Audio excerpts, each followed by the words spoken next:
Hello, everyone, and welcome to What Magic Is This? A podcast about magic, the occult, the esoteric, the paranormal, the supernatural, and the weird.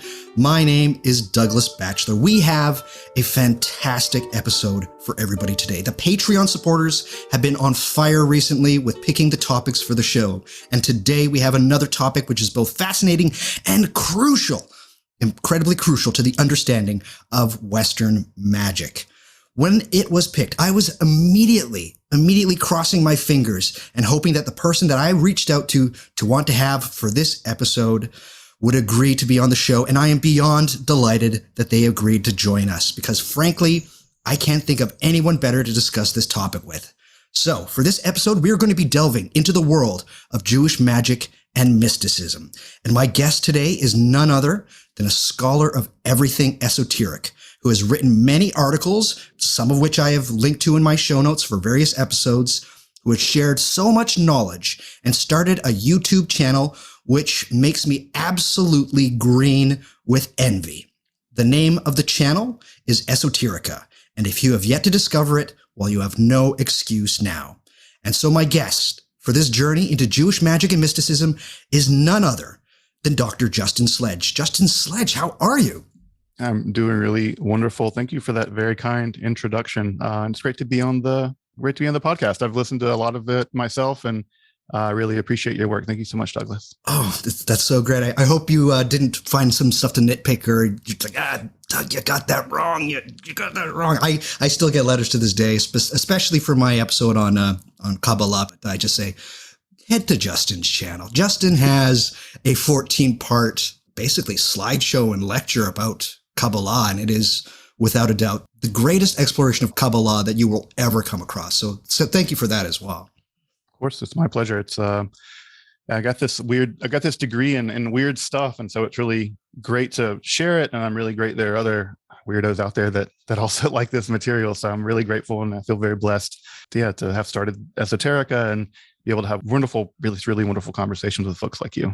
Perfect. That's great. So I want to jump right in here because we've got a lot to get through. So the first question is, what were the origins of Judaism and the Jewish people?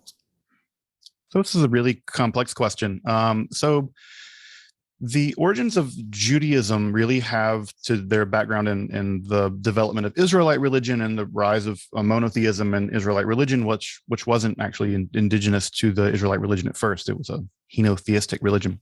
Right. But at any rate, Judaism itself basically emerges in many ways out of the Babylonian exile. So as folks probably know, the state of Israel and Judah were two separate states at one point, and the state of Judah was destroyed in 586 BCE by the Babylonians, and the aristocracy largely, and some of the middle classes, I suppose, were sent into exile in Babylon.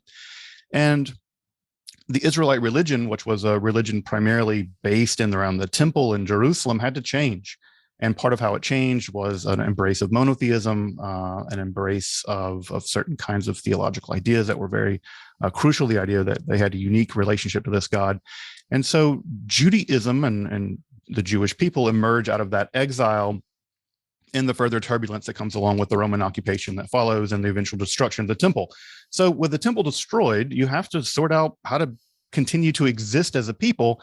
And part of what ends up happening is rather than focusing on the temple and its sacrificial system, the movement there is to the authority of the rabbis and the sanctity of everyday life. And so the famous quote from the Talmud is, with the temple destroyed, your table, your dinner table becomes the temple. And so much of everyday life becomes sacredized. And so what we have is a shift away from a priestly caste to a rabbinical caste. And that ultimately comes to be the evolving civilization of Judaism. The name Jewish or Judaism is just from the fact that that was a tribe that survived. There were originally 12 tribes, of course, at least according to the traditional view. Those were wiped out over time. The 10 tribes were wiped out in 722 of BCE. And the ones that were left were a little bit of Simeon, which is a tiny little tribe that was absorbed into Judah, and then Benjamin. And then Benjamin eventually also was absorbed into Judah. Although by the second temple period, there's still people that identified as being Benjaminites. The most famous Benjaminite being Paul, the Apostle Paul. They were always troublemakers, and he was a troublemaker too. Nice. So that's where the term comes from. It's just the religious beliefs of the tribe of Judah, Yehuda. For sure. Something that people, when they might encounter the origins of Judaism is Yahwism. What is Yahwism? Yeah, so Yahwism is the worship of a specific God, Yahweh. There's a lot of debate about the origins of Yahweh. I'll be doing an episode on the channel about this because it's really interesting about where this God comes from. Yeah. Probably this God emerges out of the Sinai and is imported into the area of Canaan, and eventually is imported into the area of Canaan, and sort of goes through a cycle of transmutations. Many aspects of the very popular god Baal, the storm god, are actually given over to Yahweh. And eventually Yahwism goes from being the worship of Yahweh as one god among other gods, the national god of the Israelites, to the worship of Yahweh alone. This god probably has its origins as a war god. Okay.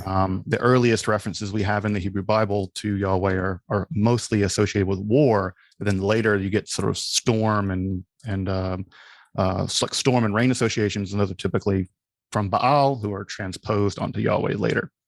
Got it. So when you talk about the temple, I want people to just kind of keep that in the back of their mind, because we're talking about Solomon's temple to begin with. So that comes into some things like Solomonic magic. We'll be returning to this in a little bit later time. But I have to ask, Dr. Sledge, was magic a part of Jewish beliefs right from the very beginning? It seems so. The Hebrew Bible, the largest collection of Israelite texts that have survived, it's very clear that there are several prohibitions on magic in the Hebrew Bible. And typically you don't prohibit things that people aren't doing. So you don't, one of my favorite stories about that is I was driving across the Pontchartrain Bridge in Louisiana, and there's a sign on the Pontchartrain Bridge that says, "Please do not jump off bridge." And that tells me that someone has jumped off the bridge for whatever reason. And so when you get signs that say don't jump off the bridge, they're probably there because someone's jumped off the bridge. And when you get multiple prohibitions on what we would call magic, and these are a lot of different technical terms, and actually in Hebrew, we can get into that. But it seems like from the very beginning, there have been prohibitions on what we would call magic.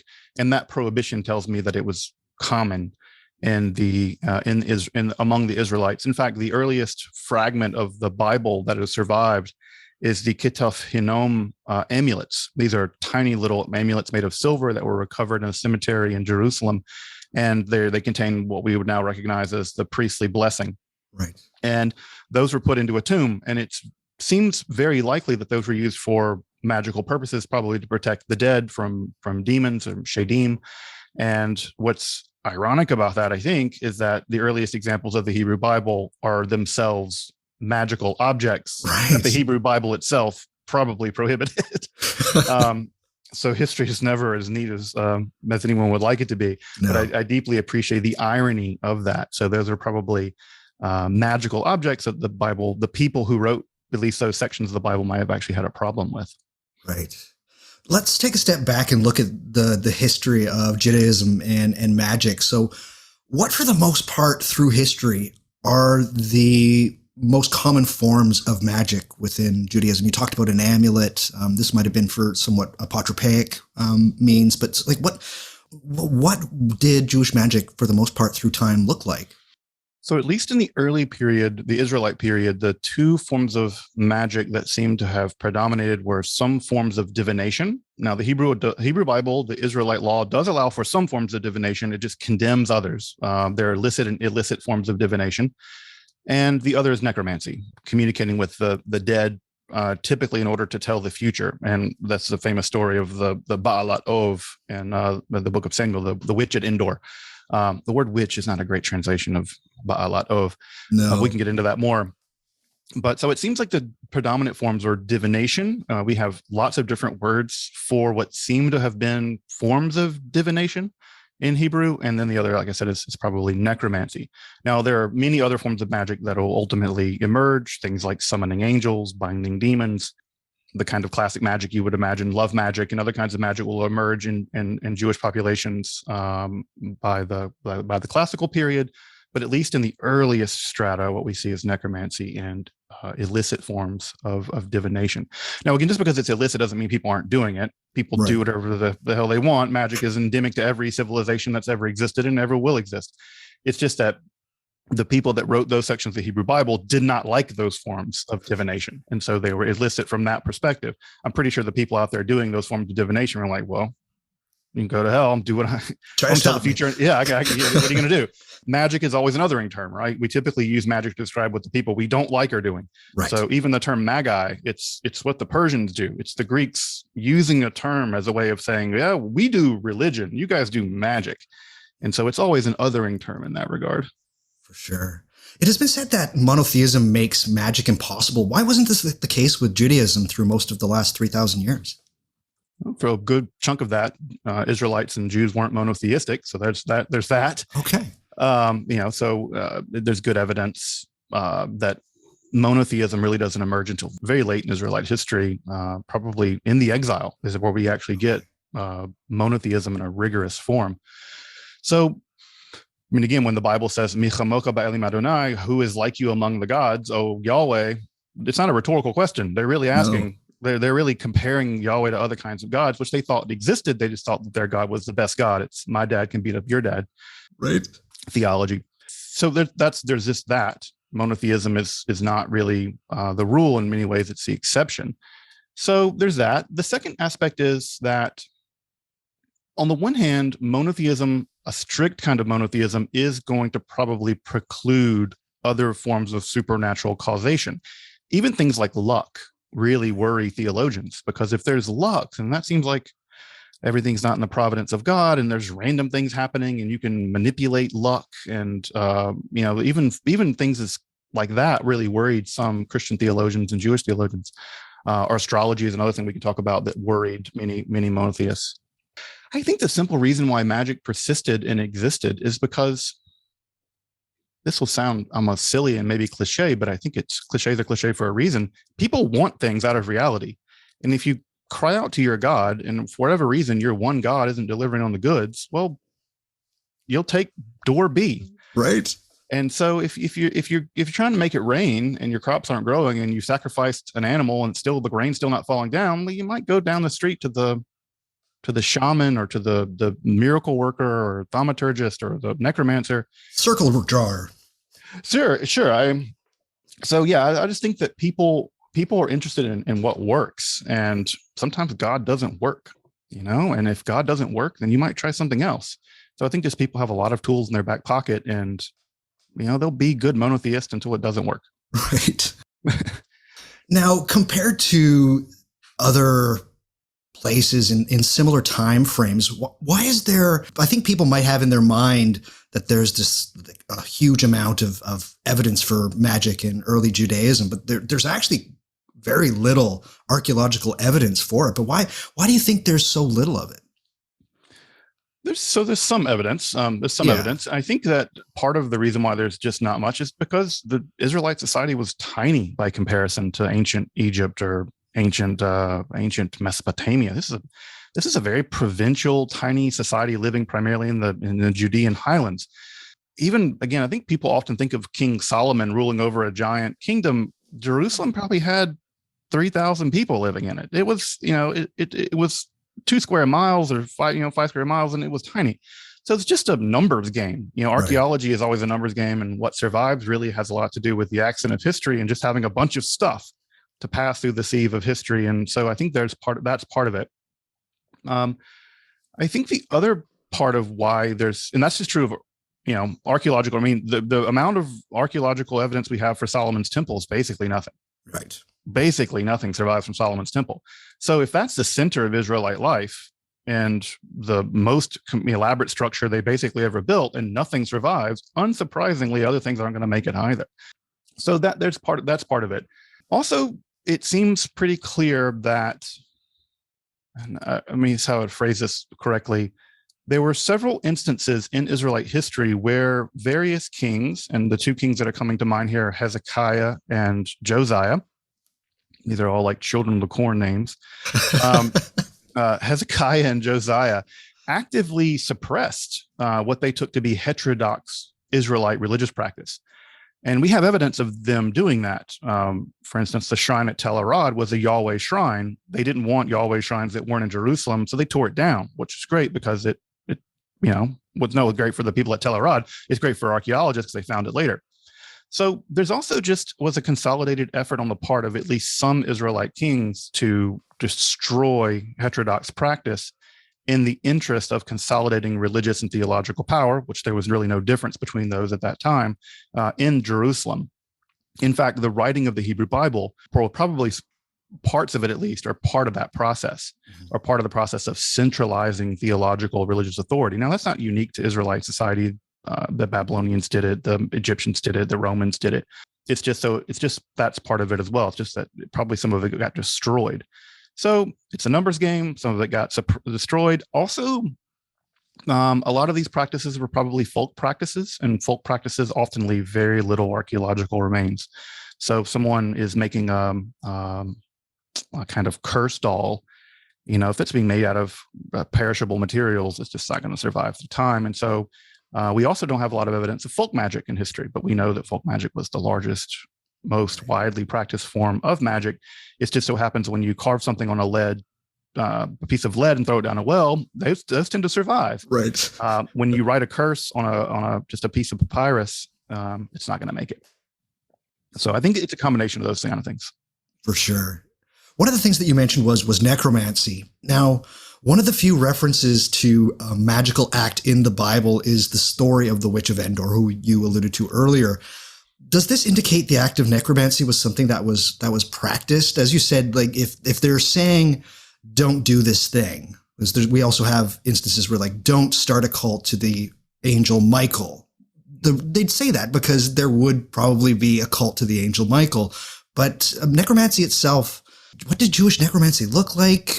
We have indications that sometimes skulls would be used, things like that. So was it something that was probably done more so than we'd like to think? I guess it depends on who's doing the thinking, but so necromancy was certainly practiced. It seems that, and what I mean by necromancy here is probably consulting the dead ancestors in order to tell the future. Right. And I say that because the term that we typically use for necromancy in Hebrew is Baal Ov, is what they get referred to as. Now, the witch at Endor, the term witch is not a great translation. She's called a Baalat Ov because she's a she, and that's the feminine gender for that term. She's a Baalat, not a Baal. It just means the master of the Ov. Now, we don't know what the word Ov means. It's just, again, one of these cases in Hebrew where we just don't know what any of the words really mean that describe magic. Yeda'oni and Ma'onin, and we have all these words, but we can take guesses at what they mean, but we don't know. It seems the most likely possibility is that the word Ov is related to the word Av, which might mean something like ancestor. So it means the master of the ancestors, maybe. And what it seems that it was a form of Israelite religious practice where ancestors were probably consulted, perhaps using something like shamanism, in which they would be conjured and then questioned about future events or any kind of event, perhaps. We only have the one story, though, in the book of Samuel. And in that case, that's King Saul, which is interesting because Saul tells her to do this. They know that she can. She says, no, I'm not allowed to because you forbid it. Right. And then he says, no, do it. And again, what's interesting about that story that folks don't realize is that he goes to the Baalat Ov because the other mechanism, the licit mechanism by which to do divination, the Urim and the Thummim, are fallen silent. Right. They're not working. And so Saul does what I described earlier. If your God's not answering, call another number. Right. And he does. He goes to the Baalat Ov and she does that, which is also interesting, by the way, that the Hebrew Bible never paints her as evil. No. She's painted as a very kind, very righteous person in every respect, very welcoming of them. She feeds them afterwards and things like this, even slaughters an animal, I think, to feed them. Yeah. So there's good evidence the good reason to believe that there was a cult of the ancestors. We have these ancestor spirits called Rephaim. We know that the Rephaim did several different things in Israelite mythology. They're very mysterious in general, but from Ugaritic sources, so the Israelite neighbors in the Bronze Age there to the north, we know that they also consulted what they called the Repu, and the Repu are just the exact same, etymologically the same phrase. And so the northern neighbors, the Canaanites to the north, the folks that wrote in Ugaritic, sort of a cousin of Hebrew, they also consulted their dead ancestors. So there's every reason to believe that the Israelites, who were Canaanites, were doing the same thing. Now, at some point, that practice became officially prohibited. Right. In fact, there are several prohibitions about consulting the dead. The don't be a Baal, the Baal Ov is one of them. The other, of course, is that you're not allowed to engage in self-harm for the dead. So you're not allowed to gash your body for the dead, and this becomes the origin of the prohibition in Judaism against tattooing. So the prohibition against tattooing in Judaism is actually linked to this necromancy, and there's some reason to believe that the practice of consulting the dead ancestors was performed through self-laceration, which is unsurprising because we actually see that in other cultures as well. That you can work yourself into a kind of shamanic frenzy through self-harm. And so this is not uncommon in lots of cultures, and we should be unsurprised that we should also see the same thing in ancient Israelite culture. Definitely.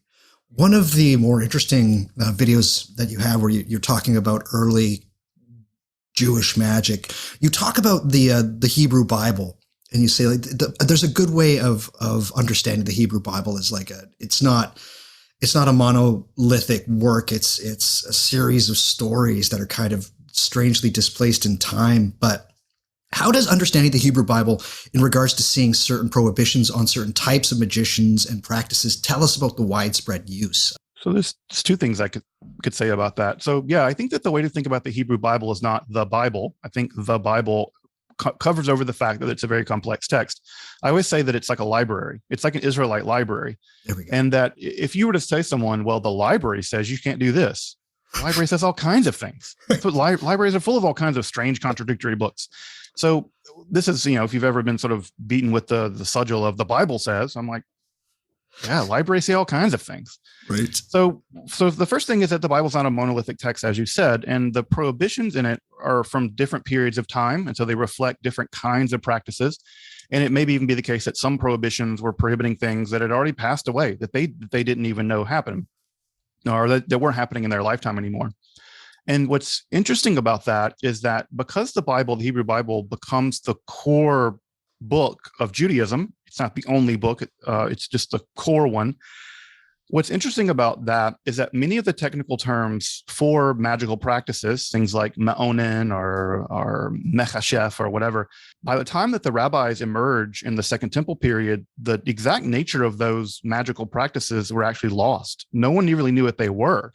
Yeah. And because kishuf, the term for magic, the more general term for magic, was prohibited, it was a death penalty case, in fact, the rabbis have to go to great lengths to figure out what it is.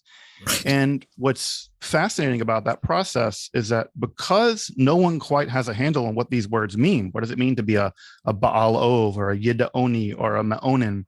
These are all prohibited things. They're death penalty things. You can't be them, but no one really knows what they are. And because no one really knows what they are, lots of things get snuck in. Right. And so practices that are, if they're not magical, then I don't know what magic is, but there's all kinds of practices that, because they're not strictly prohibited, because we don't know what a ma'onin is, and so because we don't know what it is, you can't say, well, you're one. And therefore, what ends up happening is that Judaism, because of the strictures of Jewish law, combined with the vagaries of these terms, it means that Judaism, in fact, gets a lot more play when it comes to doing magic, right, as opposed to perhaps Christianity or Islam. So there's a much richer, in many ways, magical tradition in Judaism because of the weird way that Jewish law forbids it, but forbids it in a very specific kind of way. So, for instance, the Bible never says you can't conjure demons. It never, strictly speaking, says that. And so, if it never says you can't, then maybe you can. It just says you can't be a Baal Ov. Well, I'm not communicating with the dead ancestors, even if that's what that means. It's not clear without even what that means. So this is kind of the place where many people think of Judaism as being a hyper strict religion. And when it says don't do something, Jews are really strict about those things, right? But when it doesn't say don't do it, there's a great deal of license that one can have about those things. So the Hebrew Bible, on the one hand, closes the door seemingly to magical practices, but because of the way that it closes that door in Jewish law, it's actually propped open a lot more than people would think. Yeah, that's incredibly fascinating. If anybody goes to any websites, especially somewhat modern websites, a lot of the times they'll just say like magic is completely forbidden. But as Dr. Sledge is saying here, it's like there's these really odd things that occur when you actually go to a lot of the things that are said in the Bible, and there's vagaries that are just all around. It's really quite fascinating stuff. And if people are interested, please check out because Dr. Sledge has some great videos about this kind of thing, as well as I actually want to touch on something that the name eludes me right now, but in Cairo, they found a great cache of manuals and books. What is the name of these repositories? Because you were forbidden to destroy religious documents. Can you explain what these are and why they're important to our understanding of Jewish magic and mysticism? Yeah, so the one you're referring to is it's called a Genizah. A Genizah just means Genizah just means a storehouse. Yeah. Or because sometimes it can mean a treasure house. If folks are familiar with the Mandean scriptures, the Ginza Rabbah, which is the principal scripture of the Mandeans, it means the great storehouse or the great treasure house. The word Ginza and the word Genizah are related in Aramaic and Hebrew and Mandaic. At any rate, it's a storehouse. And like you said, there's a prohibition in Judaism on destroying any object that has the divine name written on it. And there are a bunch of divine names, and it's very common on contracts, on receipts, on anything. In fact, if I'm handwriting a letter to someone, I'll often put, "Hey," like in the name of God. And so, anything that has those kinds of things written on them can't be just destroyed. They have to be ceremonially buried, just like a human body has to be buried. In fact, most graveyards, Jewish graveyards, will have a specific area for burying things, and they're buried like a person would be buried. Really? Yeah, so it's an enormously touching thing to watch. For instance, an old Torah scroll that can no longer be saved or will be buried, and it is buried. It's wrapped in a talit, just like a human being.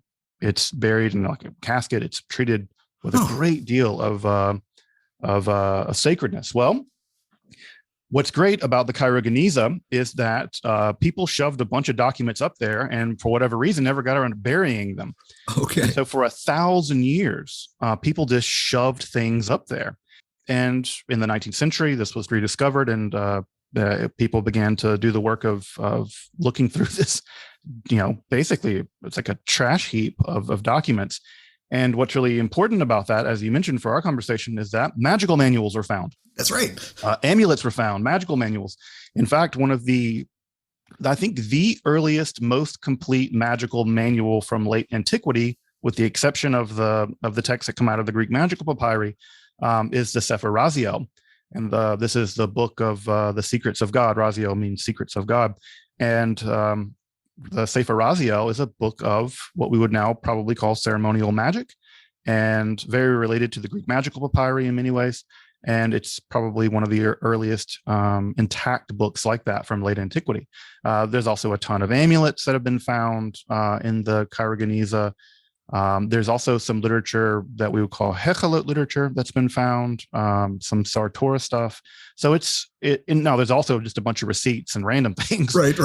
But mixed among those were these things. And what's interesting about that is that the people that put those documents into the Cairo Genizah, they did not think of them as worthy of being destroyed. We typically think of books of magic going onto the fire and sort of auto-da-fe medieval inquisitions or whatever. Not that the Inquisition did that very often, actually, but the people that had them treated them with the respect they would treat any other object that had God's name on it, and therefore they got preserved.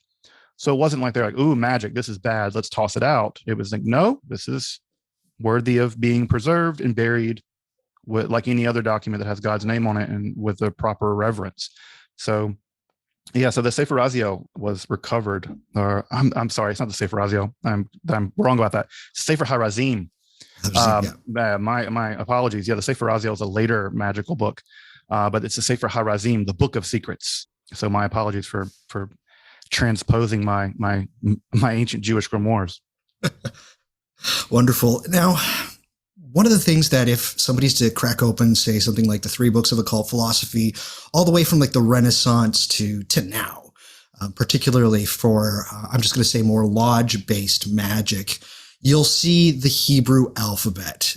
It's always going to be in there for some reason, But why is the Hebrew alphabet and the Hebrew language, the spoken language, so crucial to understanding the nature of spells and incantations? It has to do with the philosophy of language and the metaphysics of language. Since the 19th century, basically, our philosophy of language has been dominated by a dude named Ferdinand de Saussure, and he argued that the representation between sign and signifier is arbitrary.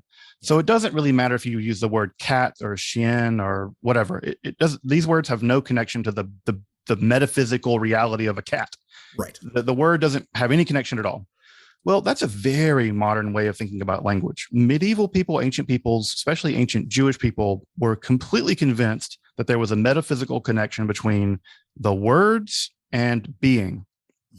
And the reason for that, very simply, at least from the Jewish perspective, is because God spoke the world into being, that the God creates the world via speech. And so when God says, Yehi or, let there be light, he's not just saying, let there be light. It's the actual, there's a metaphysical summoning of light into being by the very act of speech itself. Yes. And obviously, the ancient Jews, being parochial people, like all people are, they believed that God spoke Hebrew. And right. That because God spoke Hebrew, and Hebrew was the language by which creation came into being, that Hebrew itself had a kind of metaphysical power. And so when you used Hebrew, it wasn't like just using regular old English. It was like using the same language that God used to summon creation into being or bind demons or whatever.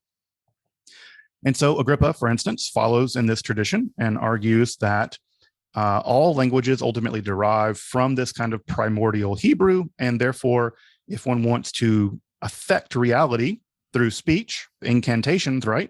If you want to affect reality through speech, then the best language to use is going to be Hebrew. And there's an interesting continuum with this with people using Latin or whatever Greek, because the idea is that as you go back in time, the languages get purer and purer and purer until eventually you reach this primordial Hebrew, and then you have all this power wrapped up in primordial Hebrew. A notable exception of a person who rejected that was John Dee. John Dee thought that there was a primordial language even more primitive than Hebrew, and that was the language of the angels, and that becomes the background of the Enochian stuff. Right. So this is the ultimate root of that idea, is that that God spoke the world into being, and that by using that language, it conveys upon the practitioner a higher degree of metaphysical power. And so when you have these magical squares or magical circles or whatever, they're going to typically have Hebrew. Now, I will say this. I'll look at the Reddit the occult subreddit, or I'll look through some of these 19th century grimoires, and the Hebrew is always like badly misspelled. I was just looking at I got a copy of the new Liber Abba, the Aleister Crowley. Right. Misspellings of Hebrew in there. I'm like you bet is not a cough. Like they're different letters. And if Gematria matters to you, you've got to spell them correctly. Right. And so I see misspellings in these magical books all the time, because many of the practitioners are not Jewish.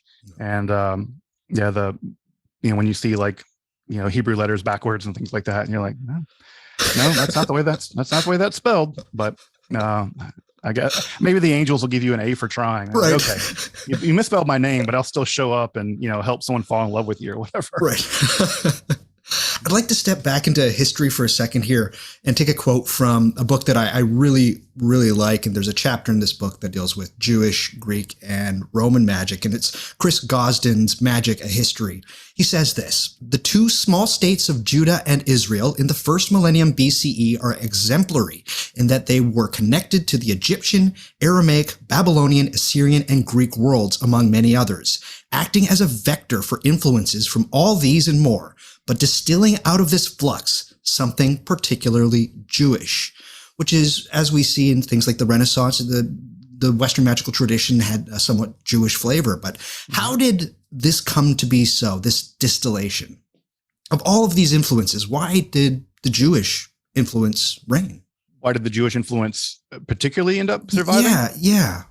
I think it has to do with the fact that in the wake of the destruction of the temple, Judaism became one of the first religions in sort of Mediterranean history to dislocate itself from a specific region. Right. And so, for instance, in many of the gods back in the day are national gods. They're gods that really only rule in a certain place. And that was true of ancient Israel as well. Well, when your temple's destroyed and you're sent into exile, either you abandon your religion, adopt another religion, or you transform your religion. And Judaism did the interesting zig when it seemingly should have zagged. It said, we're going to change the religion. And the way they changed it was that rather than Yahweh being a god of one area, Yahweh becomes the god of everything. Rather than God being localized in a temple, now God rules over everything.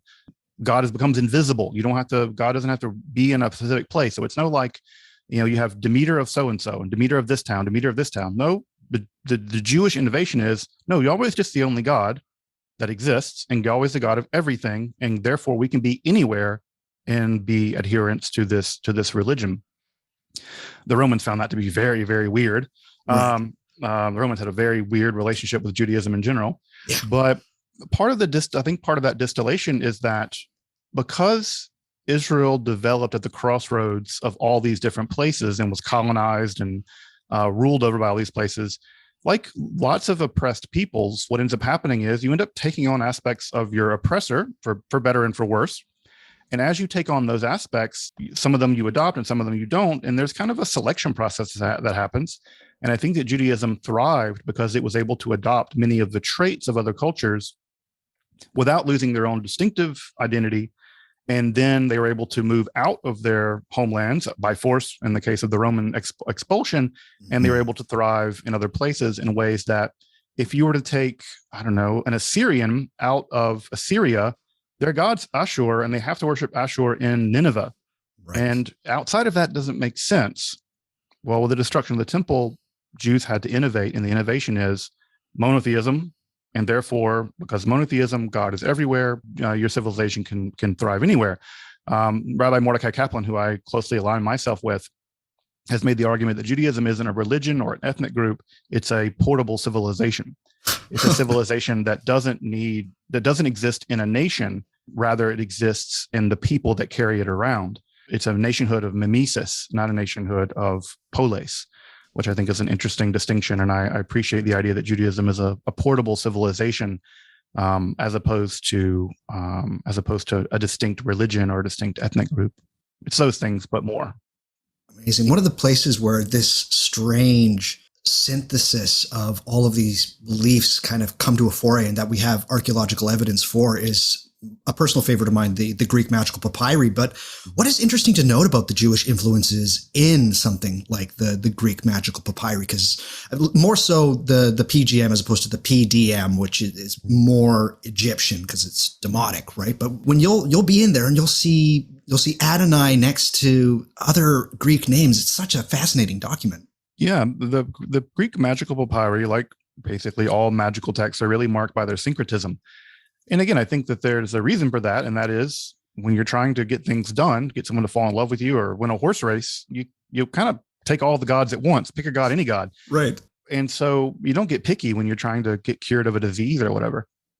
And so what's interesting about the Greek magical papyri are two things. One, there was always been a huge Jewish population in Egypt. Alexandria had a very large, some estimates say as much as a third of the city was Jewish. It's hard to get numbers for that stuff, but it was substantial. In fact, there was even a temple in Alexandria, the temple that was built by Onias III, I think, after he was exiled from Jerusalem. So at any rate, there's always been a sizable Jewish population there. And unsurprisingly, there's a indigenous Egyptian magical tradition. The Egyptian culture was always much more comfortable with magic, Heka, than other cultures were, although they also had prohibitions as well. And what ends up happening is that in Alexandria, which is a highly syncretistic city, it's made up of all kinds of people. It's a Greek colony in Egypt, made up third with Jews. It's a melting pot city. It's something like ancient New York. Yeah. And because it was a melting pot city, you're going to get melting pot magic. And with such a sizable Jewish population, you're going to get the infusion in the Greek magical papyri of a great deal of Jewish elements, which would include the name of the Jewish God, but also elements of Hebrew. There's some Hebrew stuff in there as well. but also the retinue of angels that comes along from Judaism at this time. So there's a lot of angelic stuff in there as well. So the Greek magical papyri, because they're not one thing. There are lots of documents that have been culled together in one book, really, at this point. They're from all over the place. In fact, we have a good collection here in Michigan, which is interesting. Really? Yeah, the Michigan has a huge papyrus collection, and of which the magical papyri make up a big chunk of them. Of course, the other big one's in Paris, the great Paris one, PGM4, I think. So it's just this, it's the syncretism of that region. And because that region was highly syncretistic, you're going to get Thoth sitting next to Adonai, sitting next to Jesus. Right. And I think what's fascinating about that is that they were Jews, Egyptians, Greeks, Romans, all using this magic. And from what we could tell, they didn't blush about it. No. They weren't the least bit theologically flummoxed by the idea that you might go to Adonai to solve this problem, but you might go to Thoth to solve another one. And if you ask them on the street, which God do you worship? They probably tell you, I worship Adonai, I worship Yahweh. Right. And they're like, yeah, until Yahweh didn't show up. And then I go down the street. And again, I think this is not uncommon. Even this kind of bitheism, you see it sometimes even in the American South. I remember growing up with people saying things like, well, the God of the New Testament and the God of the Old Testament seem real different. I'm like, you monotheists or not? They're like, kinda. So yeah, so I think it's the PGM, because of the syncretism of mostly Alexandria, is going to get all kinds of stuff thrown in there, and that's what makes those texts. One of the things that makes those texts just so fascinating. 100% agree. It's just some of my favorite stuff. That's the Indiana Jones stuff that I signed up for when I started this journey. I want to shift here to Kabbalah and Jewish mysticism for a bit. Mm-hmm. One of my favorite videos of yours on Esoterica, and it's such a great video. I watched it about 4 times, and please forgive my pronunciation on here because it's going to be absolutely awful, everybody. But it's a video that you go through Merkaba, Hechelot, and Sartora mysticism. So what are these, and how are they important to Judaism? So it's interesting comparing the PGM stuff and the Merkava literature, or the Sartora and Hechelot literature, is that what's interesting is that whereas the PGM was probably folkish magic, these other forms of magic and mysticism were practiced by the rabbis. So they're part of the institutionalization of magical practices. Got it. That's just the first thing that's worth noting about them. So these are different forms of mystical practices that involve some magical aspects as well. But the Merkava or the Hechelot literature, which we typically combine them into one thing. Hechal means temple or palace. So Hechelot, the palaces, and Merkava means chariot. And this form of mysticism, which I find to be completely fascinating. Yeah. It's a form of mysticism where one, through what appears to have been ancient trance techniques, descends into the palaces of God.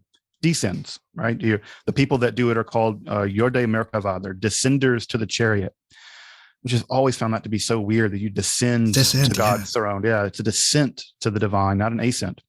And part of the literature is these very complicated descriptions of the palaces that one goes through.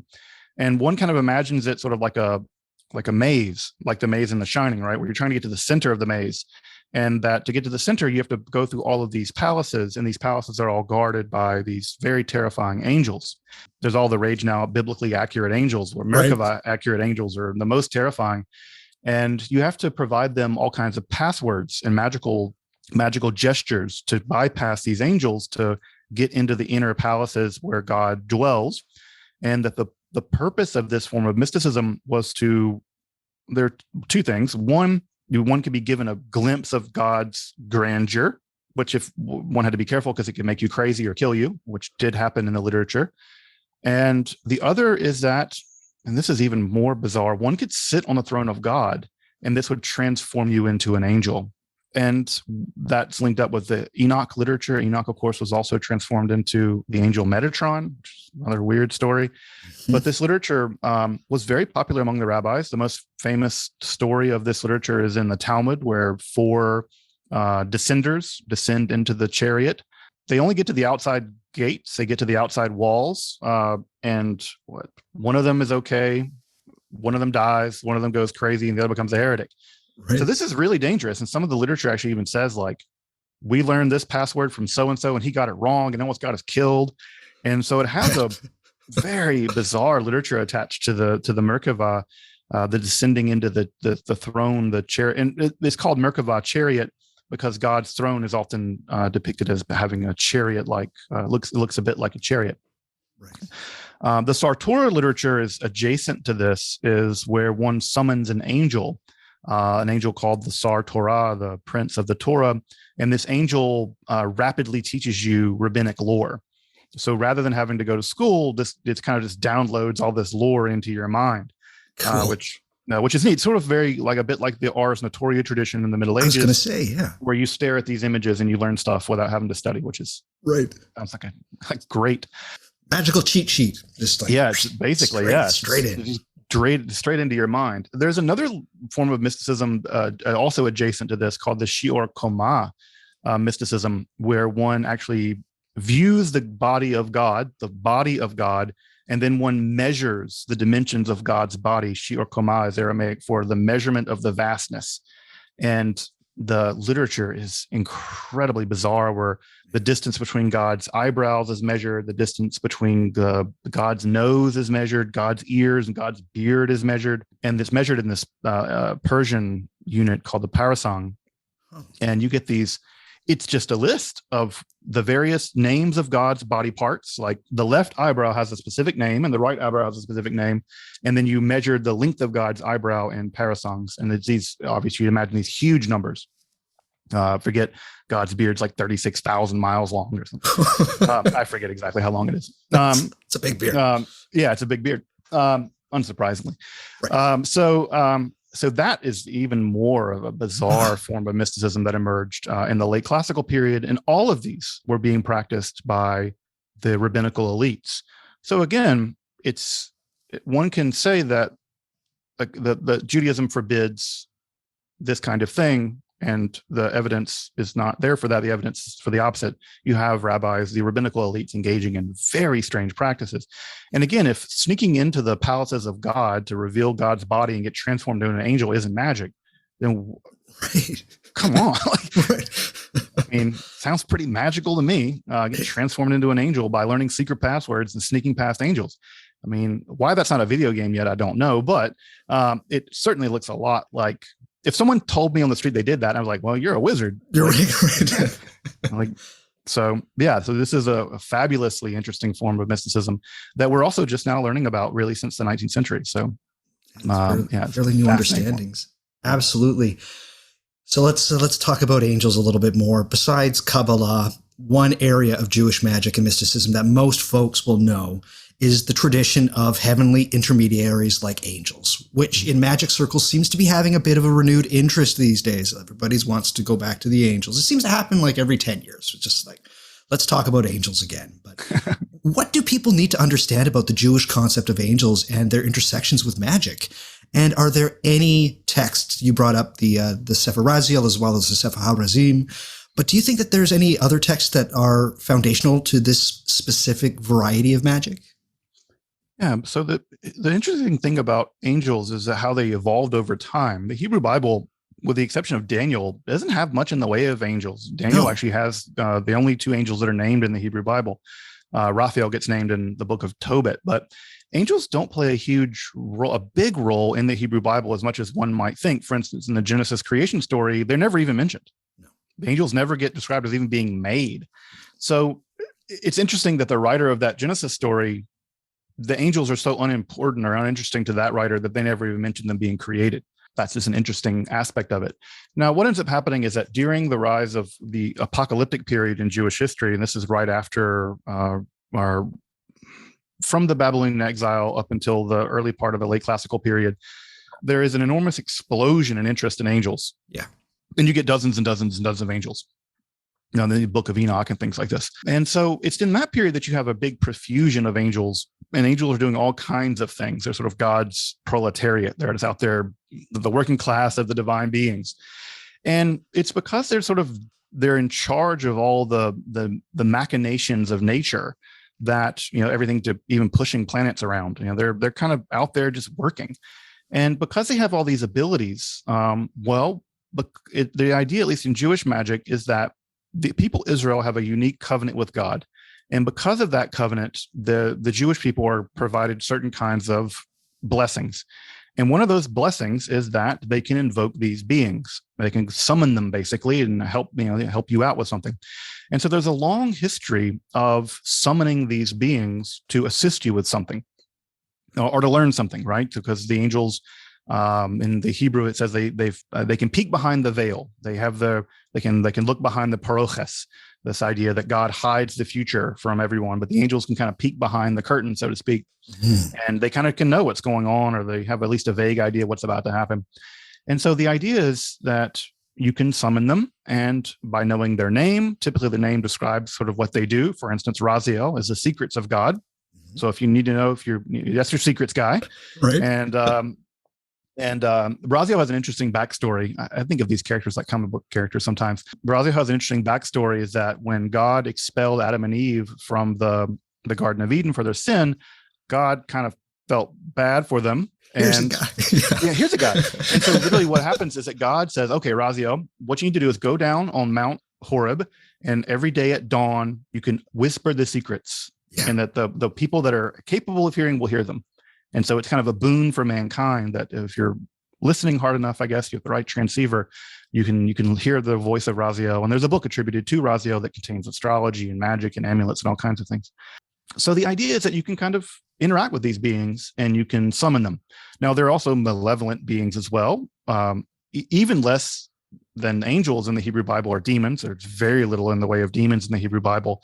But again, by the rise of the apocalyptic period in Judaism, there's a ton of them. And these beings can also be controlled, and they're sort of like wild animals in a way, and they can be bound, and you can make them do things. And the most famous example, of course, is Solomon using the demon Asmodeus in the construction of the temple, and that story reaches back very well back into Jewish history. We don't even know exactly where it began. It couldn't be much later than the Persian period, because Asmodeus is a Persian name. Right. But this was a very ancient story and oft repeated, and you see it in the Talmud. And there's great stories about Solomon trying to build the temple, and he needs to find a special magical worm, and the Shamir, and the only person who knows where the Shamir is Asmodeus, and so he has to go capture Asmodeus, and who actually comes across as very pious in that story, actually. And so the demons in Judaism they're not rebels against God in the same way they are in Christianity. They're just sort of like more wild versions of angels, and but they can be compelled to do things as well. I think the place that people often don't read enough, for instance, I'm thinking here of non-Jewish people, is that there's an enormous amount of lore about angels and also demons, really demons, in the Zohar.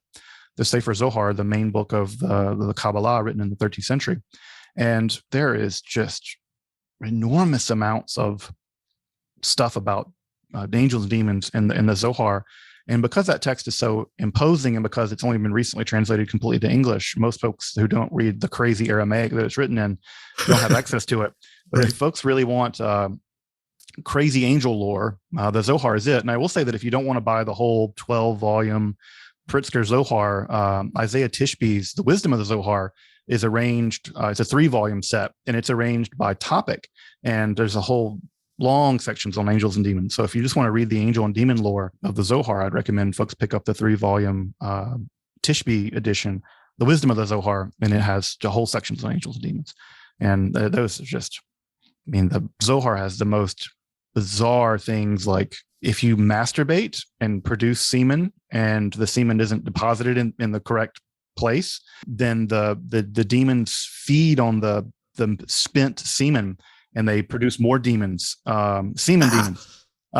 And so, I just imagine, all the demons that get made, Pornhub is just cranking out demons. So you have all you have this crazy demon lore of stuff like that. My adolescence. Oh my God. Oh man. It's like how much, and in Judaism, demons are much more ubiquitous, I think, than Christianity. There's a line in the Talmud that says that if you could see them, then you couldn't see anything else. That the demons there's so many demons around that they would blot your sight out. And the idea is that they're so ubiquitous that if you could see them, that's all you could see. So it's more, for whatever reason, it always creeped me out. The idea that they're just everywhere, but you just can't see them. Hard to interact with them. The rabbis are particularly scared of bathrooms. They really think that demons hang out in bathrooms. So they really, the first tractate of the Talmud goes on and on and on about, you don't want to hang out in a bathroom too often. You don't want to bring this into a bathroom. You don't want to just don't hang out in the bathroom. Are they talking about like public bathrooms or the bathroom in your place of residence? I think in general. In general.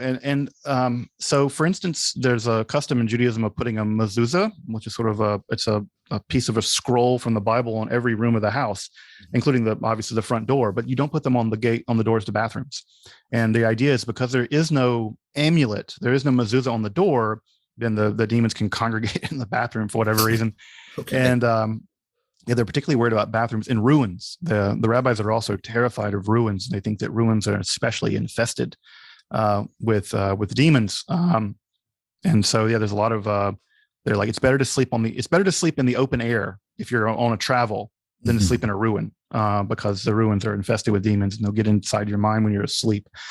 Which is a person who really loves to go to ruins. I was going to say, you just came back from Mexico. You were I was in a lot of ruins in the Yucatan, and I'm like, it seems pretty demon free. I'm not getting demon vibes, but maybe I'm just not attuned to it in the same way that other people might be. But yeah, bathrooms and which is funny because I always imagine the stereotypical Jewish bathroom is sort of like very clean and with like the Jewish grandmother who's like very. I'm like, this is the least demonic place ever. I think, you always think of the Amityville Horror or something. It's like Tata's very clean Clorox, it's not even microorganisms living in there. Right. Much less demons. But yeah, the rabbis are very concerned about demons in the bathroom.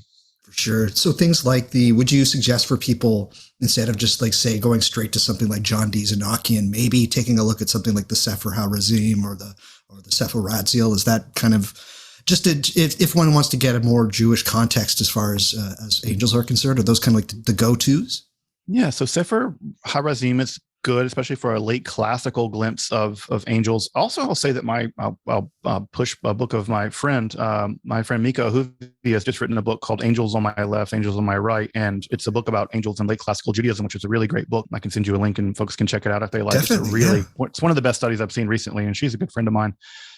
Speaking of the Amityville Horror, we actually were supposed to go to the Amityville Horror House when I was living in New York with her. So that's a funny connection. Oh, there you go. So that will be a great text. Her text is really great. The Sefer HaRazim is great. The Sefer Raziel there's no English translation. So that's just hard unless you have some Hebrew. I have several copies and they're written in the most cramped Rashi script. And they're such a pain to read in Hebrew. So Sefer Raziel, Sefer HaRazim, the Zohar has a lot of stuff about angels is really, really worth going into. Book of Enoch is also just as a document. The Book of Enoch is incredible. Yeah, the Book of Enoch, which is also the Book of Enoch is interesting because it's also not one book. It's actually 5 books stitched together. Yeah. Of which the first book, the Book of the Watchers, is the most famous. I think people are often daunted by that book because it's very long. And then by the end of it, it's just a long calendar. It's just a long cosmology, which is interesting in its own right. But the Book of Enoch is several books stitched together as well. Second Enoch is also good. It's also part of the Hechalot literature where we get the transformation of Enoch into Metatron. That's a great story in Second Enoch. The Book of Tobit, another book I think that doesn't get a lot of reading, has demons and has the angel Raphael, and Asmodeus is in that book, and there's some great stuff about him in there as well. Those would be the ones they're coming to mind most specifically. Judaism has always had a kind of light touch when it comes to angelology, even in places like Maimonides, where you do get lists of angels. Maimonides it doesn't speculate on them very much. This is a weird aspect of Judaism, I think, compared to other religions, is that there's not exactly a prohibition, but there's a discouraging of speculating on things like that publicly.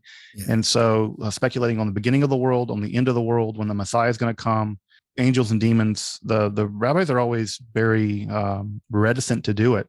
And if you go to a rabbi and ask, what happens to me when I die? The rabbi says, I don't know yet. I'm not dead. And so you don't have like these elaborate afterlife stories like you might get in something like Dante. So there's not as much angelic speculation as one might think, although it does, like I said, occur in the things like the Sefer Zohar. There's a lot there. Also one of those things where you did bring it up. Angels are not mentioned very much in any version of the Bible, truthfully, but the book of Daniel is maybe one of my favorite things ever. I love reading that, from the Feast of Belshazzar, Mene Mene Tekel Farsik. Like, everybody should read that. Of all the books in the Bible, that's like maybe my favorite, but that's definitely worth checking out as well. For total diversion here, everybody, but I'm sorry. I'm going to talk about something that this kind of Jewish magic adjacent, but with something like pretty much my favorite grimoire, which is the Hygromantia, or the magical treatise of Solomon, and later the Key of Solomon. How did these grimoires, which have, in the speculation of somebody like Dr. Stephen Skinner, they have more to do with Byzantine Solomonic, which are like books of Solomonic magic. But there's a somewhat distinct Jewish flavor to them. Stephen Skinner says, like, the Key of Solomon is mainly Byzantine, but the seals themselves come from the Sefer HaOtot, which I have never been able to get hold of. But how did they inherit this Jewish flavor? Was it just the same thing that you mentioned earlier about just this somewhat ethereal way that Judaism can survive when others can't? This is a great question. And the short answer is we have no idea. This is one of the really great mysteries. The origin of these grimoires and stuff, it's really mysterious. And I think that he's right that it's complicated. The business about Solomon summoning angels and demons and being associated with that go all the way back to antiquity. In fact, there are even Dead Sea Scrolls that link exorcism specifically to Solomonic practices. So this is well attested in ancient Judaism. Right. And it seems like that what ends up happening is that the Testament of Solomon is written. That's an early Christian text. It's not Jewish. Yeah. And the Testament of Solomon is more on the descriptive rather than proscriptive side of that. It's it's like a proto grimoire. Yeah. And I think my theory as to what happens is that, and this is a bit deflationary, but I tend to be kind of deflationary when it comes to this stuff. I think that what we got is that the Testament of Solomon was incredibly popular. And when you see a near description of how to do it, but not much of a description of how to do it, someone's going to fill that gap. Yeah. And I think that what we got was someone filled the gap and actually wrote here's how to do it manual. Now, the problem with that is that we don't see any early attestations of stuff like that. We don't see an earlier system of magic that goes way back in the day for how to do those things. And so what I think ends up happening is that there is some Jewish connection, but I think that the connection has more to do with these angelic seals that are coming out of the Hechalot tradition, because we have these angelic seals, angelic passwords, and angelic names, all of which had to be used. And I think what ends up happening is that element of Jewish magic is grafted on to this Christian Byzantine Solomonic tradition. And so, because you have to have some way of binding the demons. And right. So how do you bind them? You bind them with their magical names. You bind them with names of God. You bind them with other more powerful demons, which I always love the idea that you can pit demons against each other. The Testament of Solomon has the ring that was given by Ornias and things like that. Although, right. Yes, it was a Christian document. Yeah. Right. And so you have that, the legend of the ring that goes, we see that all the way back to Josephus and stuff. Right. And so I think that what we have there is, and again, we have something similar like with the Necronomicon, right? Lovecraft, invented the Necronomicon, and it was only a matter of time until someone wrote one, right? And the Simon Necronomicon becomes, the whatever, and there are other versions. So I think that the Testament of Solomon generated the desire on the part of more practical magician people to have a how-to manual to do what Solomon did. Right. And basically the Testament of Solomon produced the market that ultimately would want to have a book like that. And so someone was going to make it, and they did. And I think that it first got developed in Byzantine magical circles, and then in the 15th century was exported over into Italy, and then begins to spread probably from Italy. And you see it downstream in the Munich Necromancer's Manual. You can see it in other places as well. And eventually it takes full shape in things like the Keys of Solomon, and of which there are tons of manuscripts of that book. Yeah. People forget there are like 140 something manuscripts of the Clavicula Solomonis. So I think that that's the way it goes. So I think that the Jewish adjunct to the Solomonic tradition mostly has to do with the seals. And I think that's coming out of the Hechalot, Merkava tradition of binding and controlling and getting access to these creatures. Although the symbology is the little ringlet circles you see, the sigils that you see, those are actually, I think, coming out of specifically Alexandria, or out of Alexandrian magic. And I think that's part of there's a refugee crisis, right? Once Islam took over that region, you have Christians fleeing into Byzantium, and they take their magic with them. So it's a messy history. The truth of it, like I said at the beginning, is we don't know. And this is just one of the places where we need a lot more people working on Greek stuff. We need people in archives over in Istanbul. We need people who read Syriac, because there's a Syriac connection there as well. And sometimes people think, oh, there's no room for me to do any work in the academic study of esotericism. I'm like, there absolutely is. Yeah, there is. You're just going to need to pick up some languages and go to Istanbul. But yeah, the work is absolutely there to be done. And maybe another half century before we have a more complete version of how that happened. Yeah, we're living in very interesting times as far as the research for that kind of stuff. It's great. One of the episodes that I get a ton of flack for, even to this day, was my episode on Kabbalah. So I have told people, if they have a problem with my episode, please head to Dr. Sledge's 14-part Kabbalah slideshow. It is unbelievable. Because the criticism was mainly that I focused on Hermetic Kabbalah as opposed to traditional Jewish Kabbalah. But I wanted to ask you, just as a bit of like a primer for people, what is crucial to differentiate between what we call classical Jewish Kabbalah and Hermetic Kabbalah as promulgated by something like the Golden Dawn?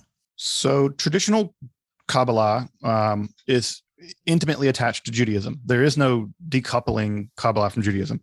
No. One can't do Kabbalah, traditional Kabbalah, and basically not be Jewish. It's heavily embedded in Jewish law. It's heavily embedded in Jewish practices. Heavily embedded in Jewish holidays.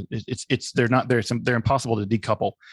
Now, what happens is the origin of the Hermetic Kabbalah is, it's interesting because what emerges out of it is there's a desire on the part of the folks that are developing those systems, and system is the key word there. They're trying to unify basically all of the world's mysticisms.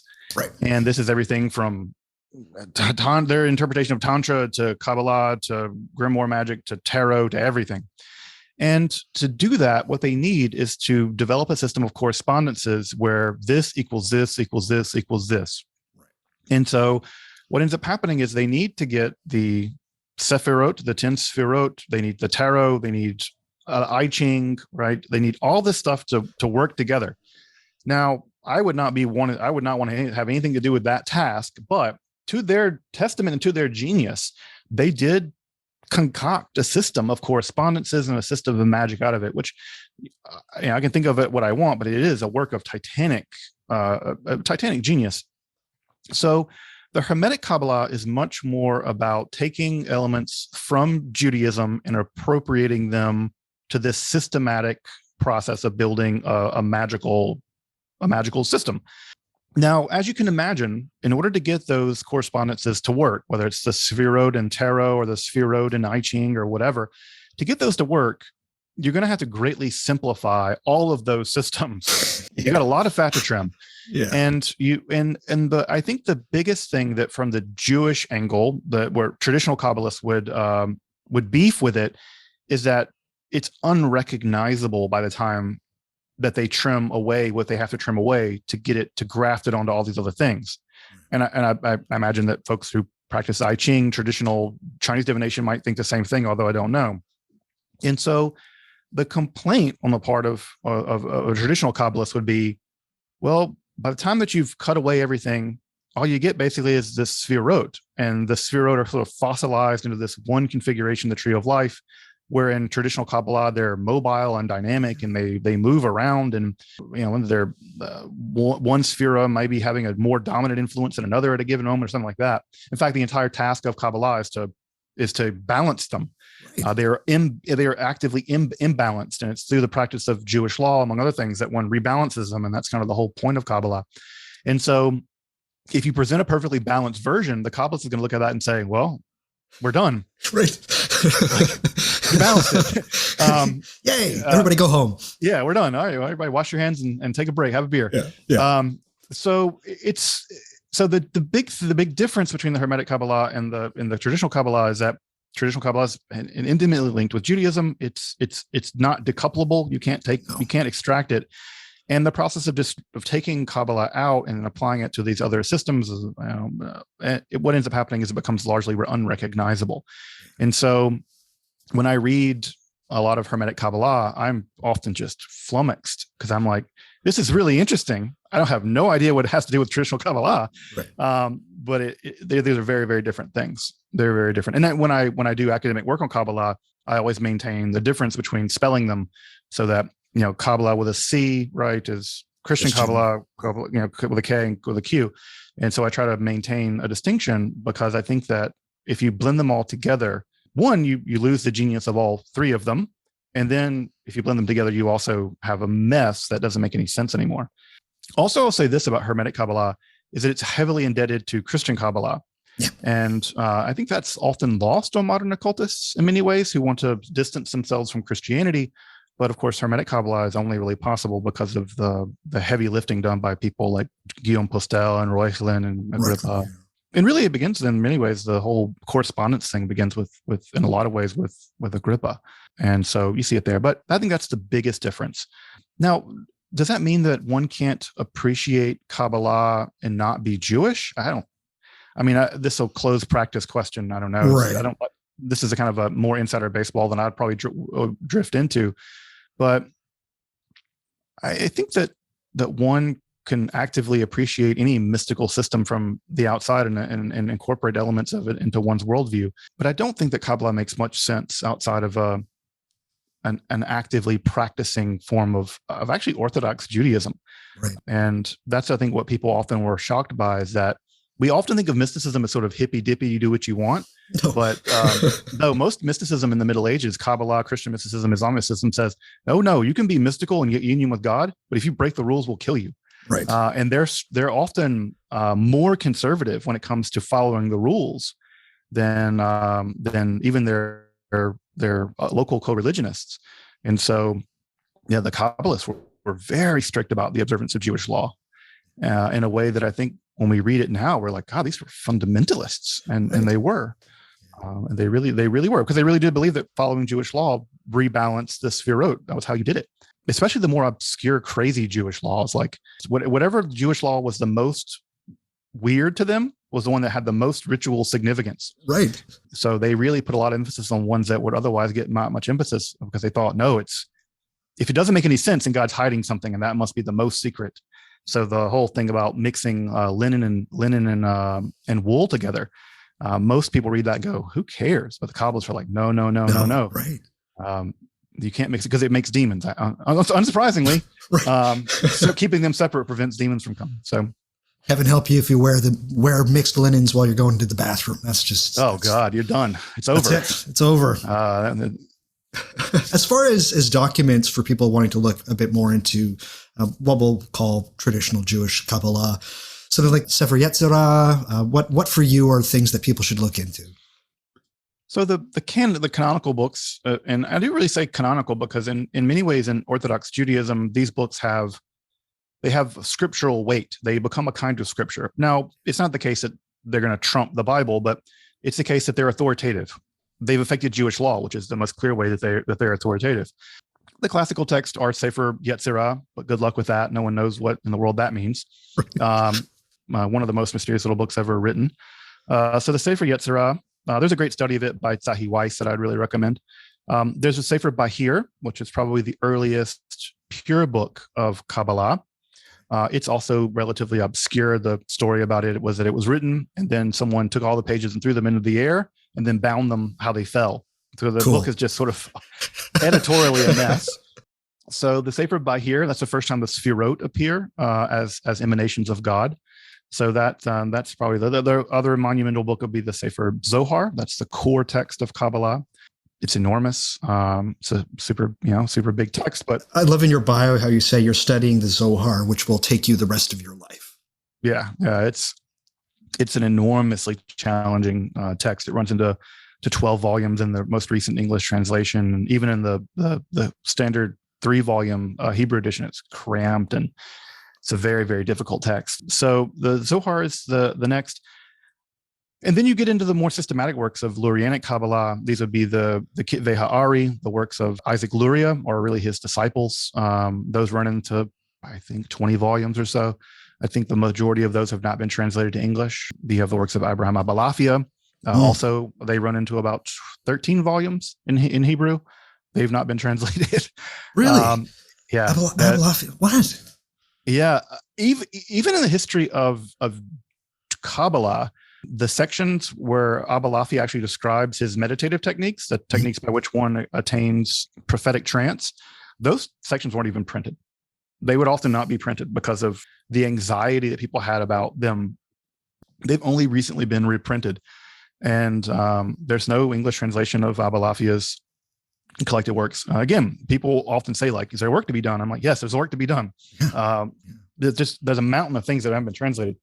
So you have the works of the Arizal, and this is where you get the classic Kabbalah ideas of like Tzimtzum, contraction, the shattering of the vessels, the real exploitation of the klipot, the husks left behind after creation.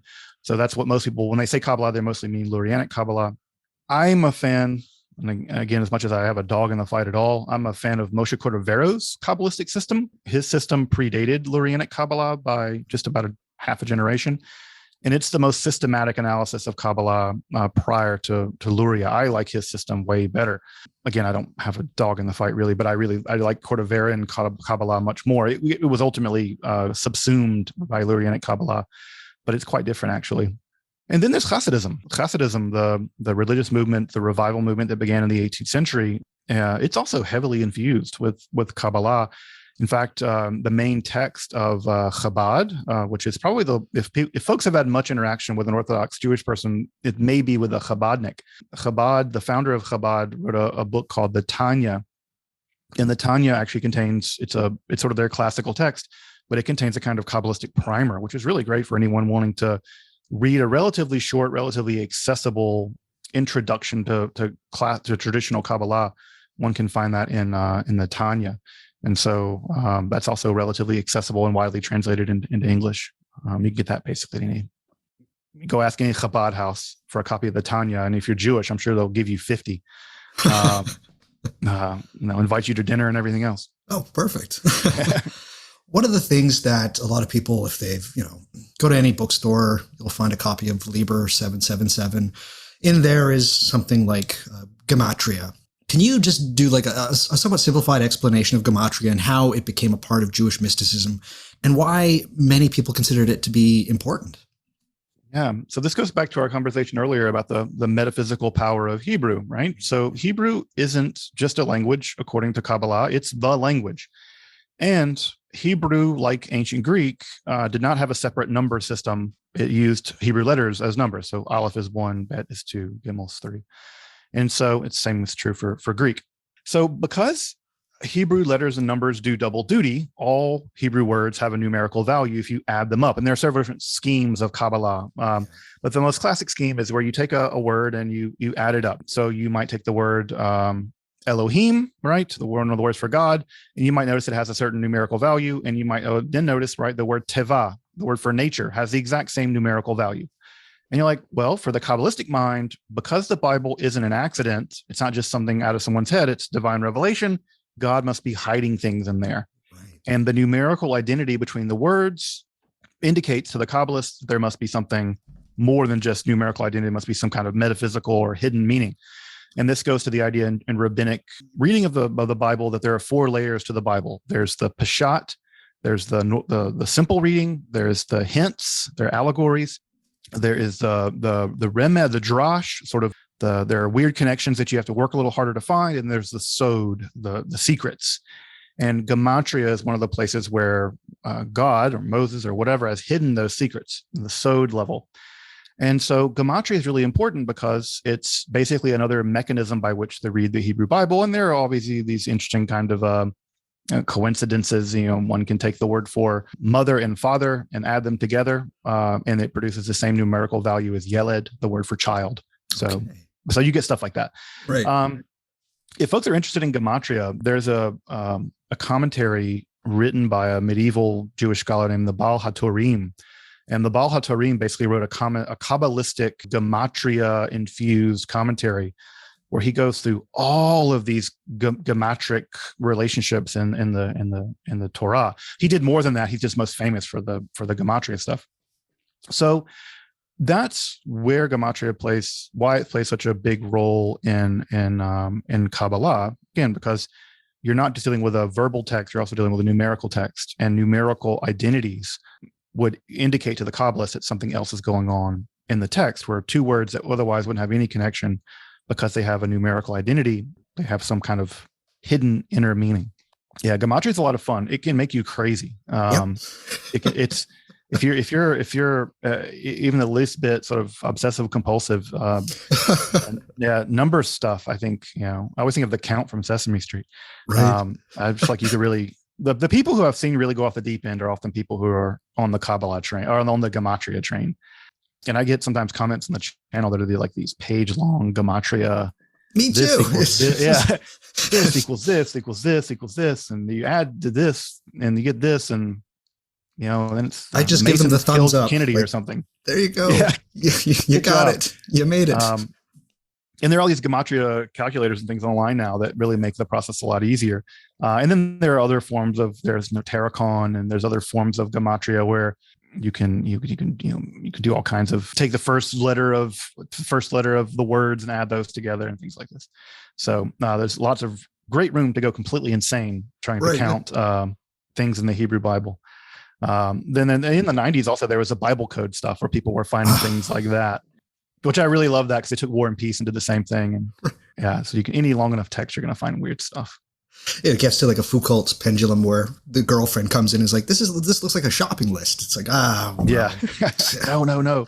I love that book. I love that book because the people that would like that book are the people being made fun of by Umberto Eco for 1,000 pages. Right. I just love how like he's just like he's like, his thumb is just in your eye the entire time. He's like, this is you, FYI. If you like this book, you're probably these people. It's great stuff. I love that book. It's great. Are there any figures that you draw attention to for understanding more about Jewish mysticism, magic? We brought up people like Abraham Abulafia. There's my favorite, because of a book that I read, which was Daniel Jut's The Age of Secrecy. Brings in Abraham Killarney, who is one of the major figures to bring in something like the Clavicula or the Key of Solomon. Are there people that you would try to draw attention to try and understand a little bit more about Jewish mysticism and magic? Yeah, I mean, there's always the big players, Luria and Moshe de Leon and those folks. So those are always the big players. Moshe de Leon's actually interesting, as he's most famously known for being the core part of the circle that produced the Sefer Zohar, but he produced other Kabbalistic works that are uniquely not the Zohar, which is funny because in one of the works he quotes from the Zohar to prove that he's right in the other book. So he's like quoting from a book that he's writing to prove he's right in another book, which I love the chutzpah of that. That old chestnut. Yeah, it's great. So Moshe de Leon is pretty famous. Some lesser known. Joshua figures. Trachtenberg, is he interesting to read as well? Yeah. The book is a little dated now. The Jewish Magic and Superstition. It's a little dated now. You could still read that. I think it's okay. I think the better books out now are there's a couple of new books out by on early Jewish magic, at least, that are both really good. Yuval Harari and who else is like really? I think Yochanan Alameno is a character that I've done an episode about him on the channel. He's one of these characters where, like Flavius Mithridates, who has a great name in the Renaissance, he's one of these characters that sort of managed to live both in the Jewish world. They were Jewish and they were Kabbalists, but also they were able to interact with the non-Jewish world. And people like Flavius Mithridates and Yochanan Alameno were foundational for transmitting Jewish knowledge to people like Pico della Mirandola. And Pico della Mirandola is going to open the door to Kabbalah in a way that basically once the door gets opened, it'll go to Guillaume Postel and to Johann Reuchlin and John Dee and Agrippa, etc. So I think that Alameno is one of these really interesting characters because he's able to sit between the worlds, and he's transmitting Kabbalistic ideas for the first time out of the Jewish world into the Christian world. That's obviously foundational for the development of Western occultism. So I think he's a really fascinating character that doesn't get a bunch of attention. If folks want to learn more about him, Moshe Idel has a great study about the rise of Kabbalah in Renaissance Italy. That's really, really worth reading. Who else? I think that also a lot of the really interesting Kabbalists are just the ones that have not been translated yet. We have just mountains of Kabbalistic literature that was written in the 18th century, in the aftermath of the whole Shabbatai Tzvi episode, where this guy was proclaimed to be the Messiah and wasn't. Right. Yeah, that didn't work out well. Nope. And in the aftermath of the Shabbatai Tzvi affair, there was an enormous output of very systematic Kabbalah. And part of what's really fascinating about that information was that they were trying to systematize Kabbalah to prevent another Shabbatai Tzvi episode. And what's fascinating about those documents is that we get these really coherent, really beautiful systems, but none of that work's been translated. I don't think it's even been published in Hebrew. I think it's still in manuscript. Speaking of Shabbatai Tzvi, I think another really interesting figure that has not gotten proper treatment yet is his prophet, Joseph, Shabbatai Tzvi's sort of prophet Nathan of Gaza. Nathan of Gaza wrote several systematic works of Kabbalah trying to use Kabbalah to defend the messiahship of Shabbatai Tzvi. The most famous of those books is a text called the Derush Tanaim, the Treatise on the Dragons. And it is a tour de force of Kabbalistic reasoning. It's never been translated to English. In fact, it's not even in the standard big giant Gershom Scholem Shabbatai Tzvi book. It's not even in there, but in the Hebrew 2-volume, the original version, it's in there. So folks read Hebrew, they can grab it. I've read it. I can't tell you that I understand it very well, but it is very interesting. So yeah, Shabbatian documents haven't really been translated from Hebrew yet. So there's a ton of figures that are known and unknown. And the big problem is just translations. It's just translation. It's just getting a lot of this stuff out, because most people, when they learn about Lurianic Kabbalah, just as a for instance, they're learning about it third hand. Right. I mean, they're probably learning about it from the Chicken Kabbalah, and that, Duquette's getting that is largely getting that from Scholem, and Scholem's getting that from reading the original texts. And that's assuming you're getting it, third hand. Most people have never actually read an actual work of Lurianic Kabbalah, and it's not because they don't want to, it's just that they're not there. And this covers things like Jewish concepts of reincarnation, which is a big idea in Lurianic Kabbalah. Reincarnation is now a perfectly acceptable afterlife belief in Judaism. So, it's a huge work on reincarnation. It's never, to my knowledge, I don't know that it's ever been completely translated to English. So, yeah, the big problem with Kabbalah, I think, is that the access to Kabbalistic text, it's just the barrier is language. And, these texts, to read them, you have to read Hebrew. You need to be pretty conversant in Aramaic, and you got to know the Bible really well. And most people don't know the Bible that well anymore. And, outside of me, most people don't have Hebrew. So it's just, that's just a linguistic barrier, unfortunately. Hopefully some more people get on it, because, as you said, mountains of this stuff, and it's just not being available. How does magic and mysticism play into the persecution of the Jewish peoples throughout the last 2,000 years? Even further, we can go back even further. Yeah. So it cuts in two ways. So one way that it cuts is relatively obvious, that there were Jews who were often accused of engaging in a wide range of magical practices that were bad. So whether this is things like killing children to make bread of the blood libel, or poisoning wells during the Black Death. Yeah. So there's always the idea that Jews were practicing some kind of nefarious magic, and therefore they were being liable to persecution for those kinds of practices. Although what's interesting is that there's not much evidence during the witch trials of any Jewish women being arrested for engaging in witchcraft. It's just one of these weird, the witch trials are just obvious. They're so interesting for lots of reasons, but it never seems to be the case that we have Jewish women being persecuted specifically as witches. There's just no evidence that it ever happened, which it's just interesting. Yeah. It's just interesting. Now, but this cuts the other way too. The other way that it cuts is that many Christians were convinced that because the Jewish people had existed for so long, and because they had this connection all the way back to the patriarchs and all the way back to hoary antiquity, that they had some secret knowledge that they had secretly carried with them, that they had maintained in their communities. And there's an idea, and this is true for Kabbalah, it's true for alchemy, true for a lot of magic. There was always the idea that the Jews have these secrets, and that Christians would, in many cases, go to Jews to learn these secrets. And this becomes a standard trope in the Middle Ages. I think the example that comes to mind is Nicolas Flamel. I was just working on an episode on Nicolas Flamel for the channel, and Flamel says, look, I got this book. It was written with all this weird stuff. It was written by a Jew. I went to a Jewish person. He deciphered it for me, and I learned how to do alchemy.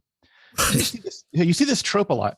So it becomes, and ditto with, Pico della Mirandola, right? He's like, well, the Jews have this Kabbalah, which is the secret of all this stuff, but they don't even really understand it. Let me tell you how to properly interpret it. Right. I think he even calls it miraculous appropriation. Which is just like, wow, you're like self-consciously doing it. You're like miraculously appropriating it. Yeah. So I love that phrase in Pico.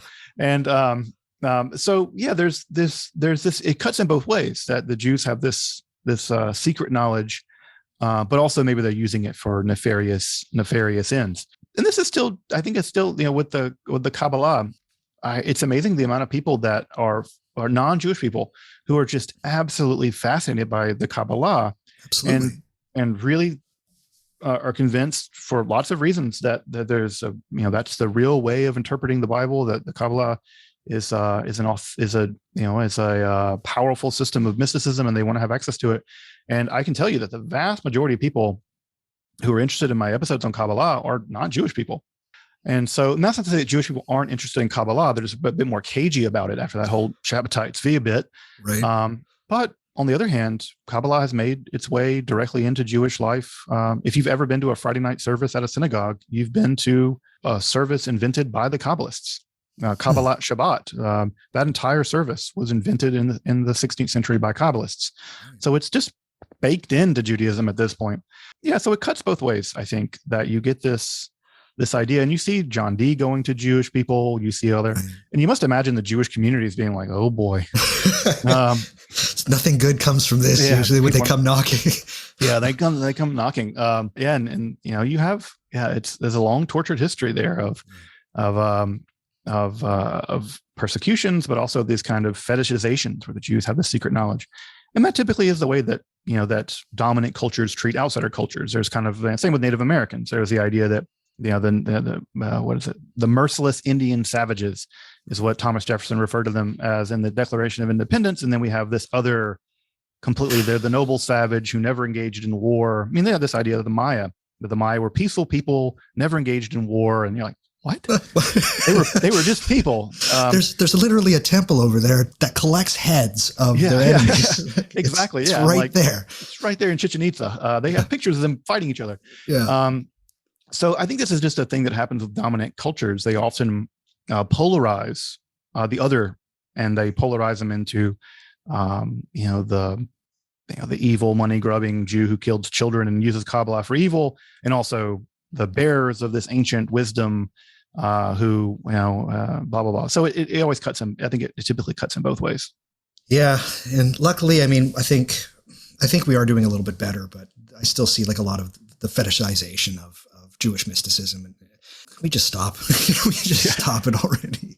It's a difficult thing, because for me as an educator and as a Jewish person, I want Kabbalah to be accessible, widely accessible. I think it's a really neat, really cool system of beliefs. It's really, really cool. And yeah, on the one hand, I really like that. On the other hand, yeah, it is terrifying when I get comments on my channel or emails or like, the Rothschilds and their Shabbatian lizard people are using Kabbalah to, control things. And I'm like, oh God. So yeah, it's still a minefield out there in lots of ways, but the task is for, at least for me as an educator, is getting reliable information out there, in the hopes of, folks want to enrich their spiritual life by learning more about Kabbalah. That's wonderful. But the main thing for me is just getting reliable information out there so that the lizard people or whatever conspiracy theory, can begin to put that stuff to rest. I mean, it's amazing that I get people will accuse, so like, oh, in the Talmud, it says that you can do all this bad stuff, and the Zohar has all these things. And I'm like, the Zohar doesn't have anything like that in it. Like, you're just quoting like rando, right? Nazi websites or something. I have to ask, and we did touch on it a little bit earlier, but everybody wants to know, like, should one be Jewish to attempt to interact with these many forms of Jewish? I'm not talking about more so like a fascination or for research and interpretive processes. But if one wants to, say, engage in what we would call Jewish magic and mysticism, should one be Jewish? This is such an interesting question. And not being a magic practitioner myself, it's so hard for me to say. From that side of things, I don't know. I think that cultural appropriation is one of these things that has gotten to the point where maybe people confuse cultural imperialism with cultural exchange. Not all cultural exchange is bad. In fact, cultural exchange is the norm. Every cultures always are engaged in the process of exchange. Now, what I think people conflate with cultural exchange is cultural imperialism. It's where a dominant culture extracts from a smaller culture in a one-way, self-serving mode of exchange. It's extraction. Yeah. Now, obviously, I think cultural imperialism is bad. I don't think that we should do that. But at the same time, it seems clear that cultural exchange is really, really good. The more that we learn from each other, the more that we benefit from the richness of each other's culture, I think we get better as people. And I think it's a good cure for things like bigotry and all kinds of other. It's really hard to hate people if you realize how great their culture is. Right. And so I would say that insofar as people who are practitioners of magic want to engage with Jewish magic or Kabbalah, it would be the same as I would give advice about any other aspect of cultural exchange. Don't engage in cultural imperialism.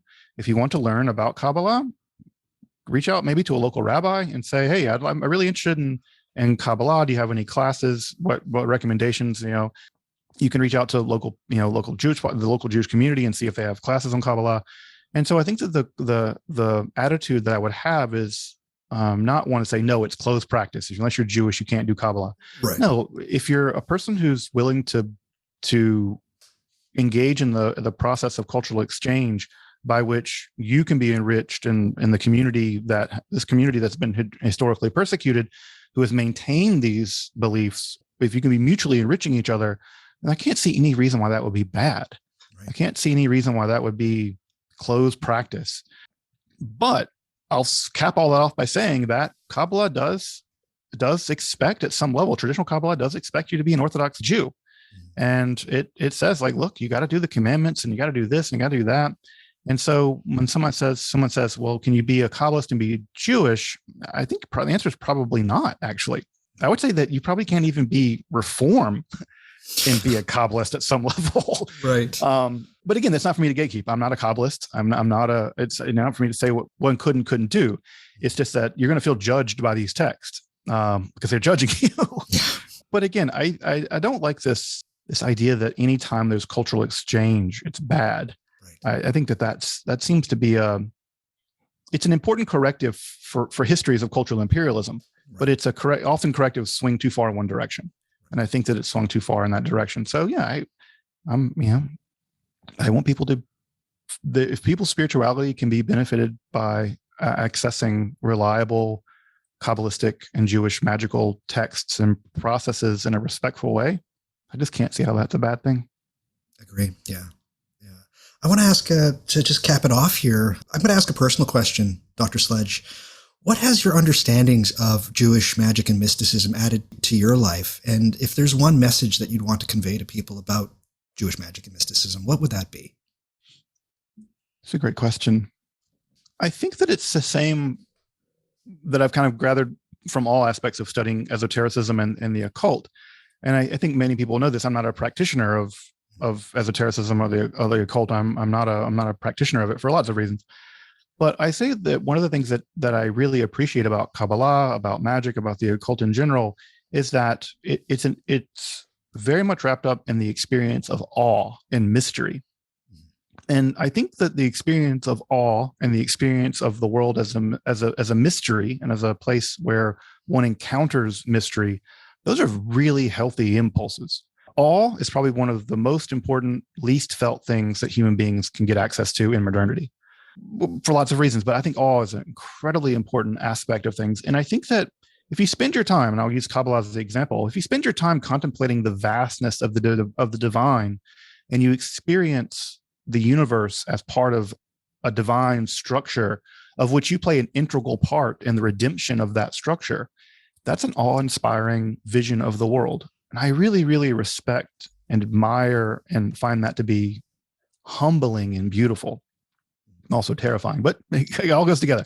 It all goes together. Yeah. It all goes together. So that's the first part. And the mystery part, I think, is really interesting, is that I think that we have this sort of jaded vision of the world. And I think this comes from a misunderstanding of science. That somehow people think that science has a lot more figured out than it does. And scientists, I think, pump themselves up and pretend like they have a lot more figured out than they do, maybe.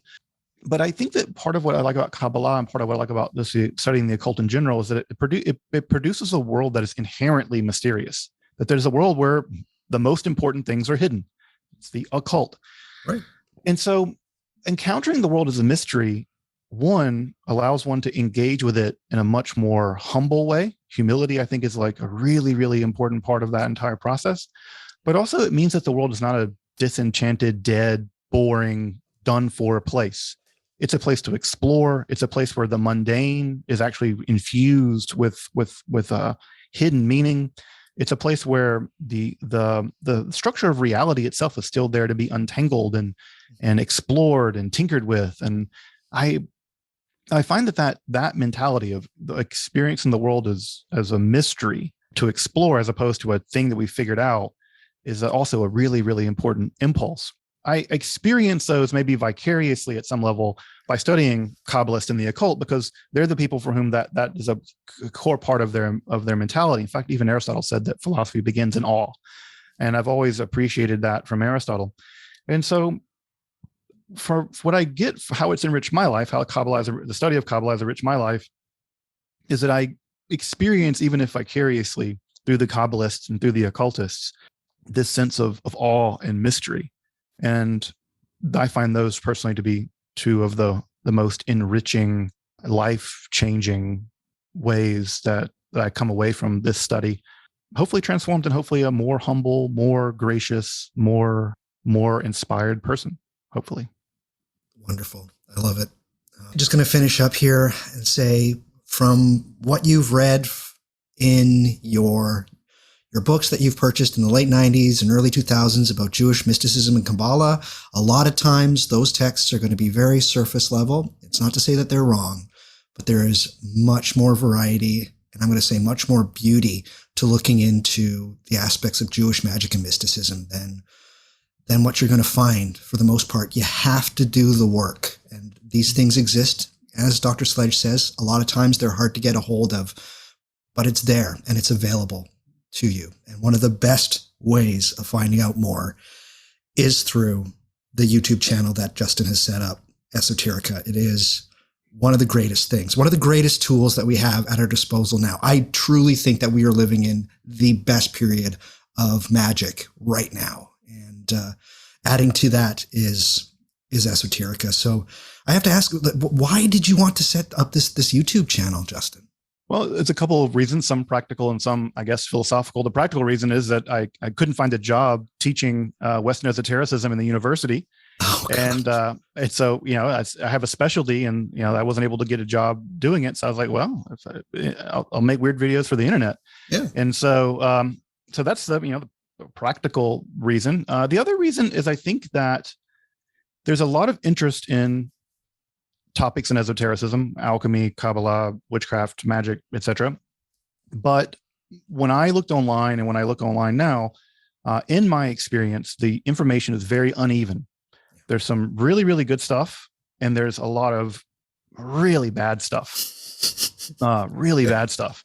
Yes. And what I found was that a lot of the really good stuff is actually made by practitioners. It's folks who are scholars who are trying to be the best practitioners of magic and the occult they can be, and they're doing the hard work of studying this stuff. So kudos to them.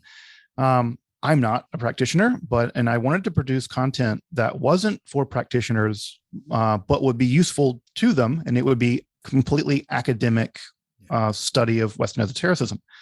And so I started Esoterica as basically a venue to create reliable, scholarly, and accessible content on esotericism that, anyone from a Dungeons and Dragons DM who wanted to enrich their their table play could benefit from, Right. all the way to experienced practitioners who want to deepen their knowledge of these texts. And like you said, that maybe they read some Kabbalah stuff in the 1990s, or maybe they read, maybe they just don't have Hebrew and they want to learn more. They can jump into Esoterica and get a little deeper knowledge. And I tend to also have books at the very end of every episode that folks can dive deeper into this material.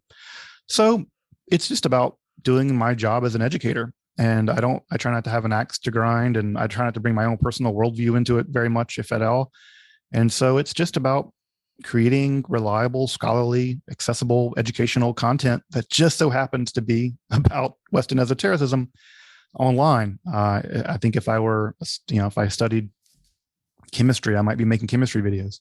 So I'm just really lucky that there's an audience for it. And I found that folks are just incredibly kind. I grew up on the internet in the early days, and Right. when it was just awful, awful, Yes. awful, and it still has awful areas, of Right. course. But people are so kind; they leave such thoughtful comments. I've had, again, everyone from DMs to experienced practitioners reach out who are fans of the channel, and it's just really humbling, and I really have a lot of gratitude and feel very humbled and blessed to be able to make the content.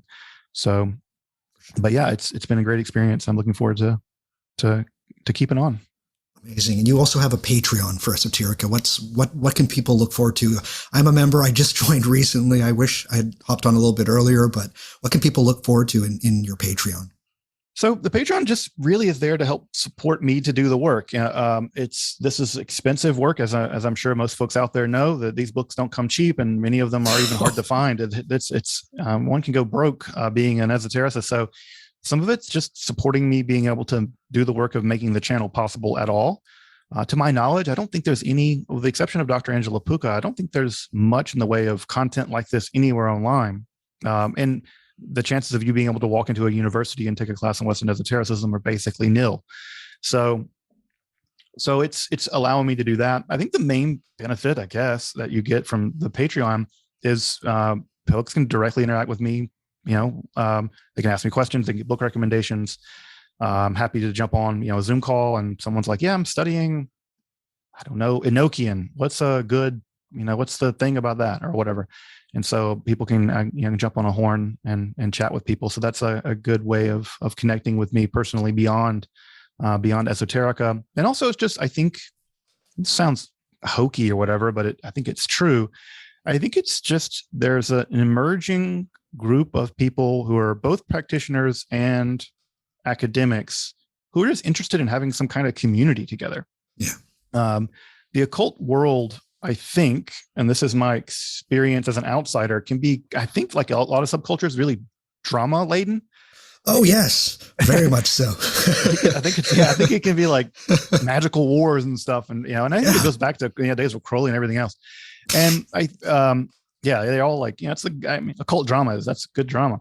But I think that what's nice about Esoterica is, because I'm not trying to like be Aleister Crowley, thank God. Yeah. Or I'm not trying to teach how to do magic.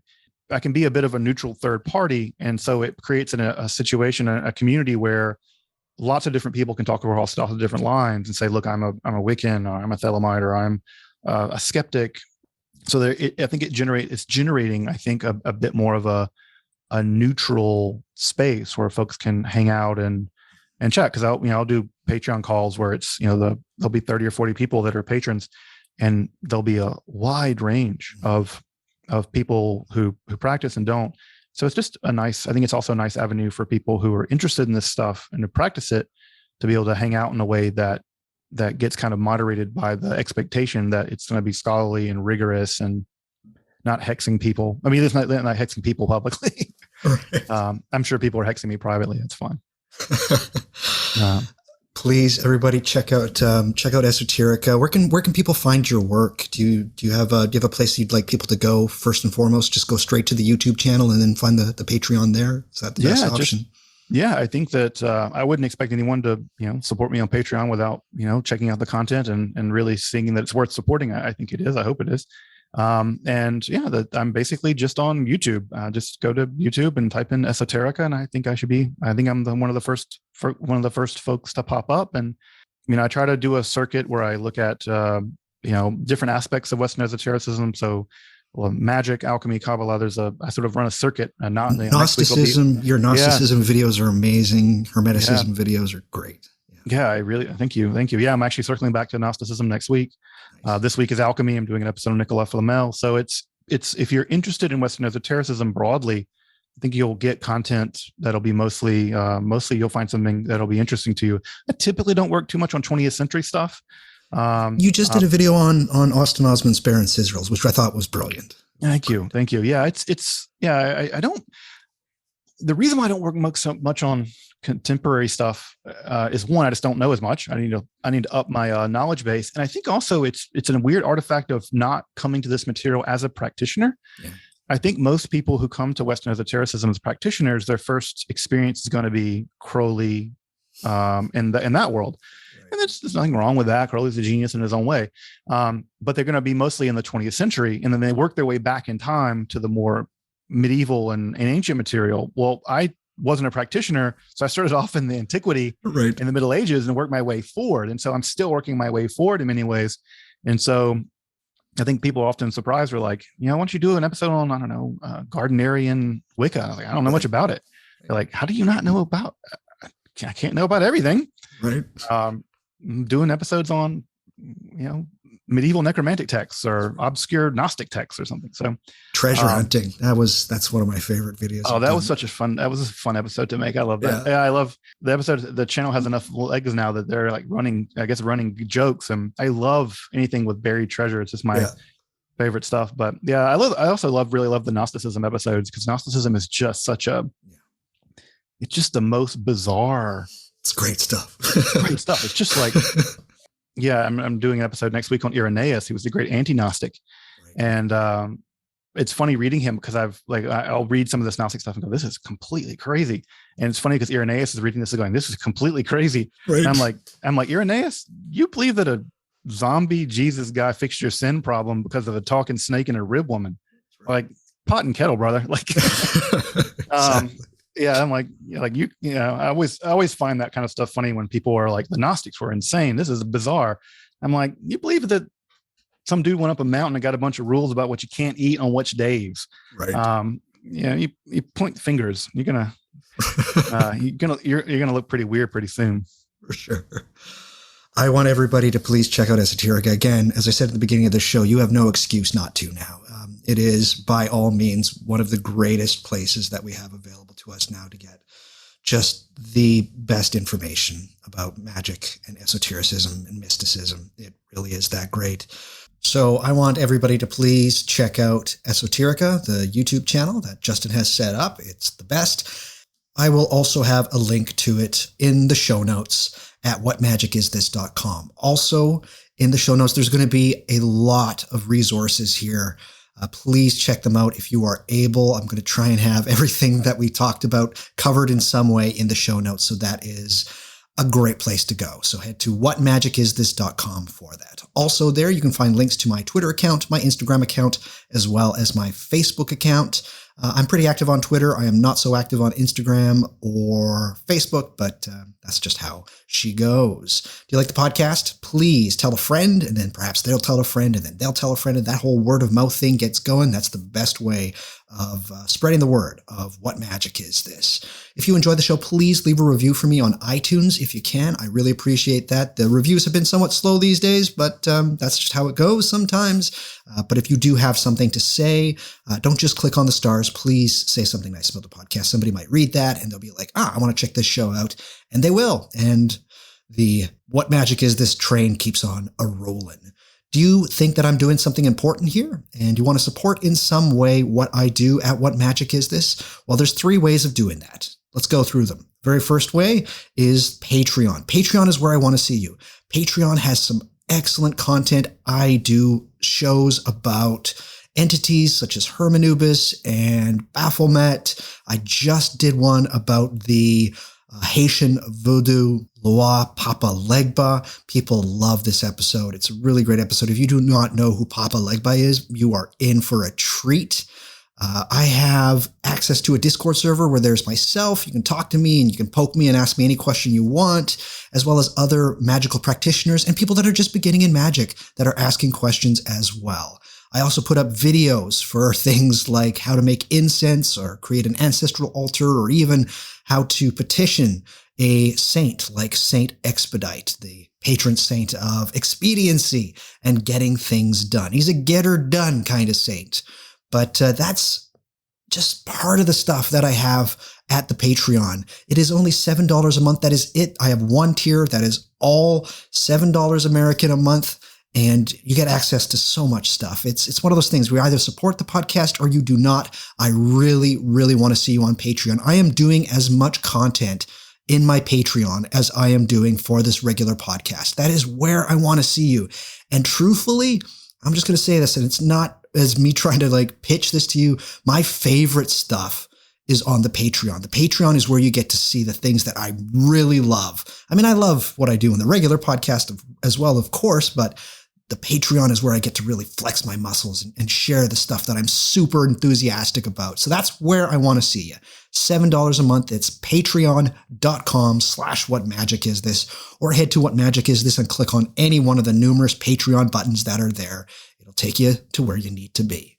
The second way of supporting the show is I also, all over my website, have links to a PayPal Me button. You just click on that button. You can donate any amount of money from $5 to $10 to $20 to $5,000. Any and all amount helps. It goes right back into running the podcast. It goes right into keeping the website running, the podcast hosting, which is quite expensive, all of that great stuff.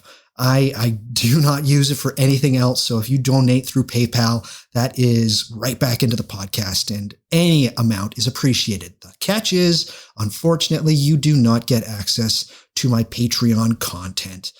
And that's the great stuff. That is the thing that really gets me going. So, yes, that's another way of supporting the show. The third way is wearing your support or showing it in some way through my merchandise. Head to whatmagicistthis.com. Go to the top right. There's a little menu button there. Click that and click on merchandise. You can go to my store. I just uploaded a new design. It's a wonderful little logo from a Thesaurus Spiritum, which is a grimoire, a kind of grimoire that has spirits and all of that great stuff. Anyways, that logo is up there now. You can get that logo on t-shirts, mugs, tote bags, stickers, notebooks. The notebooks are awesome. I have a few of my own.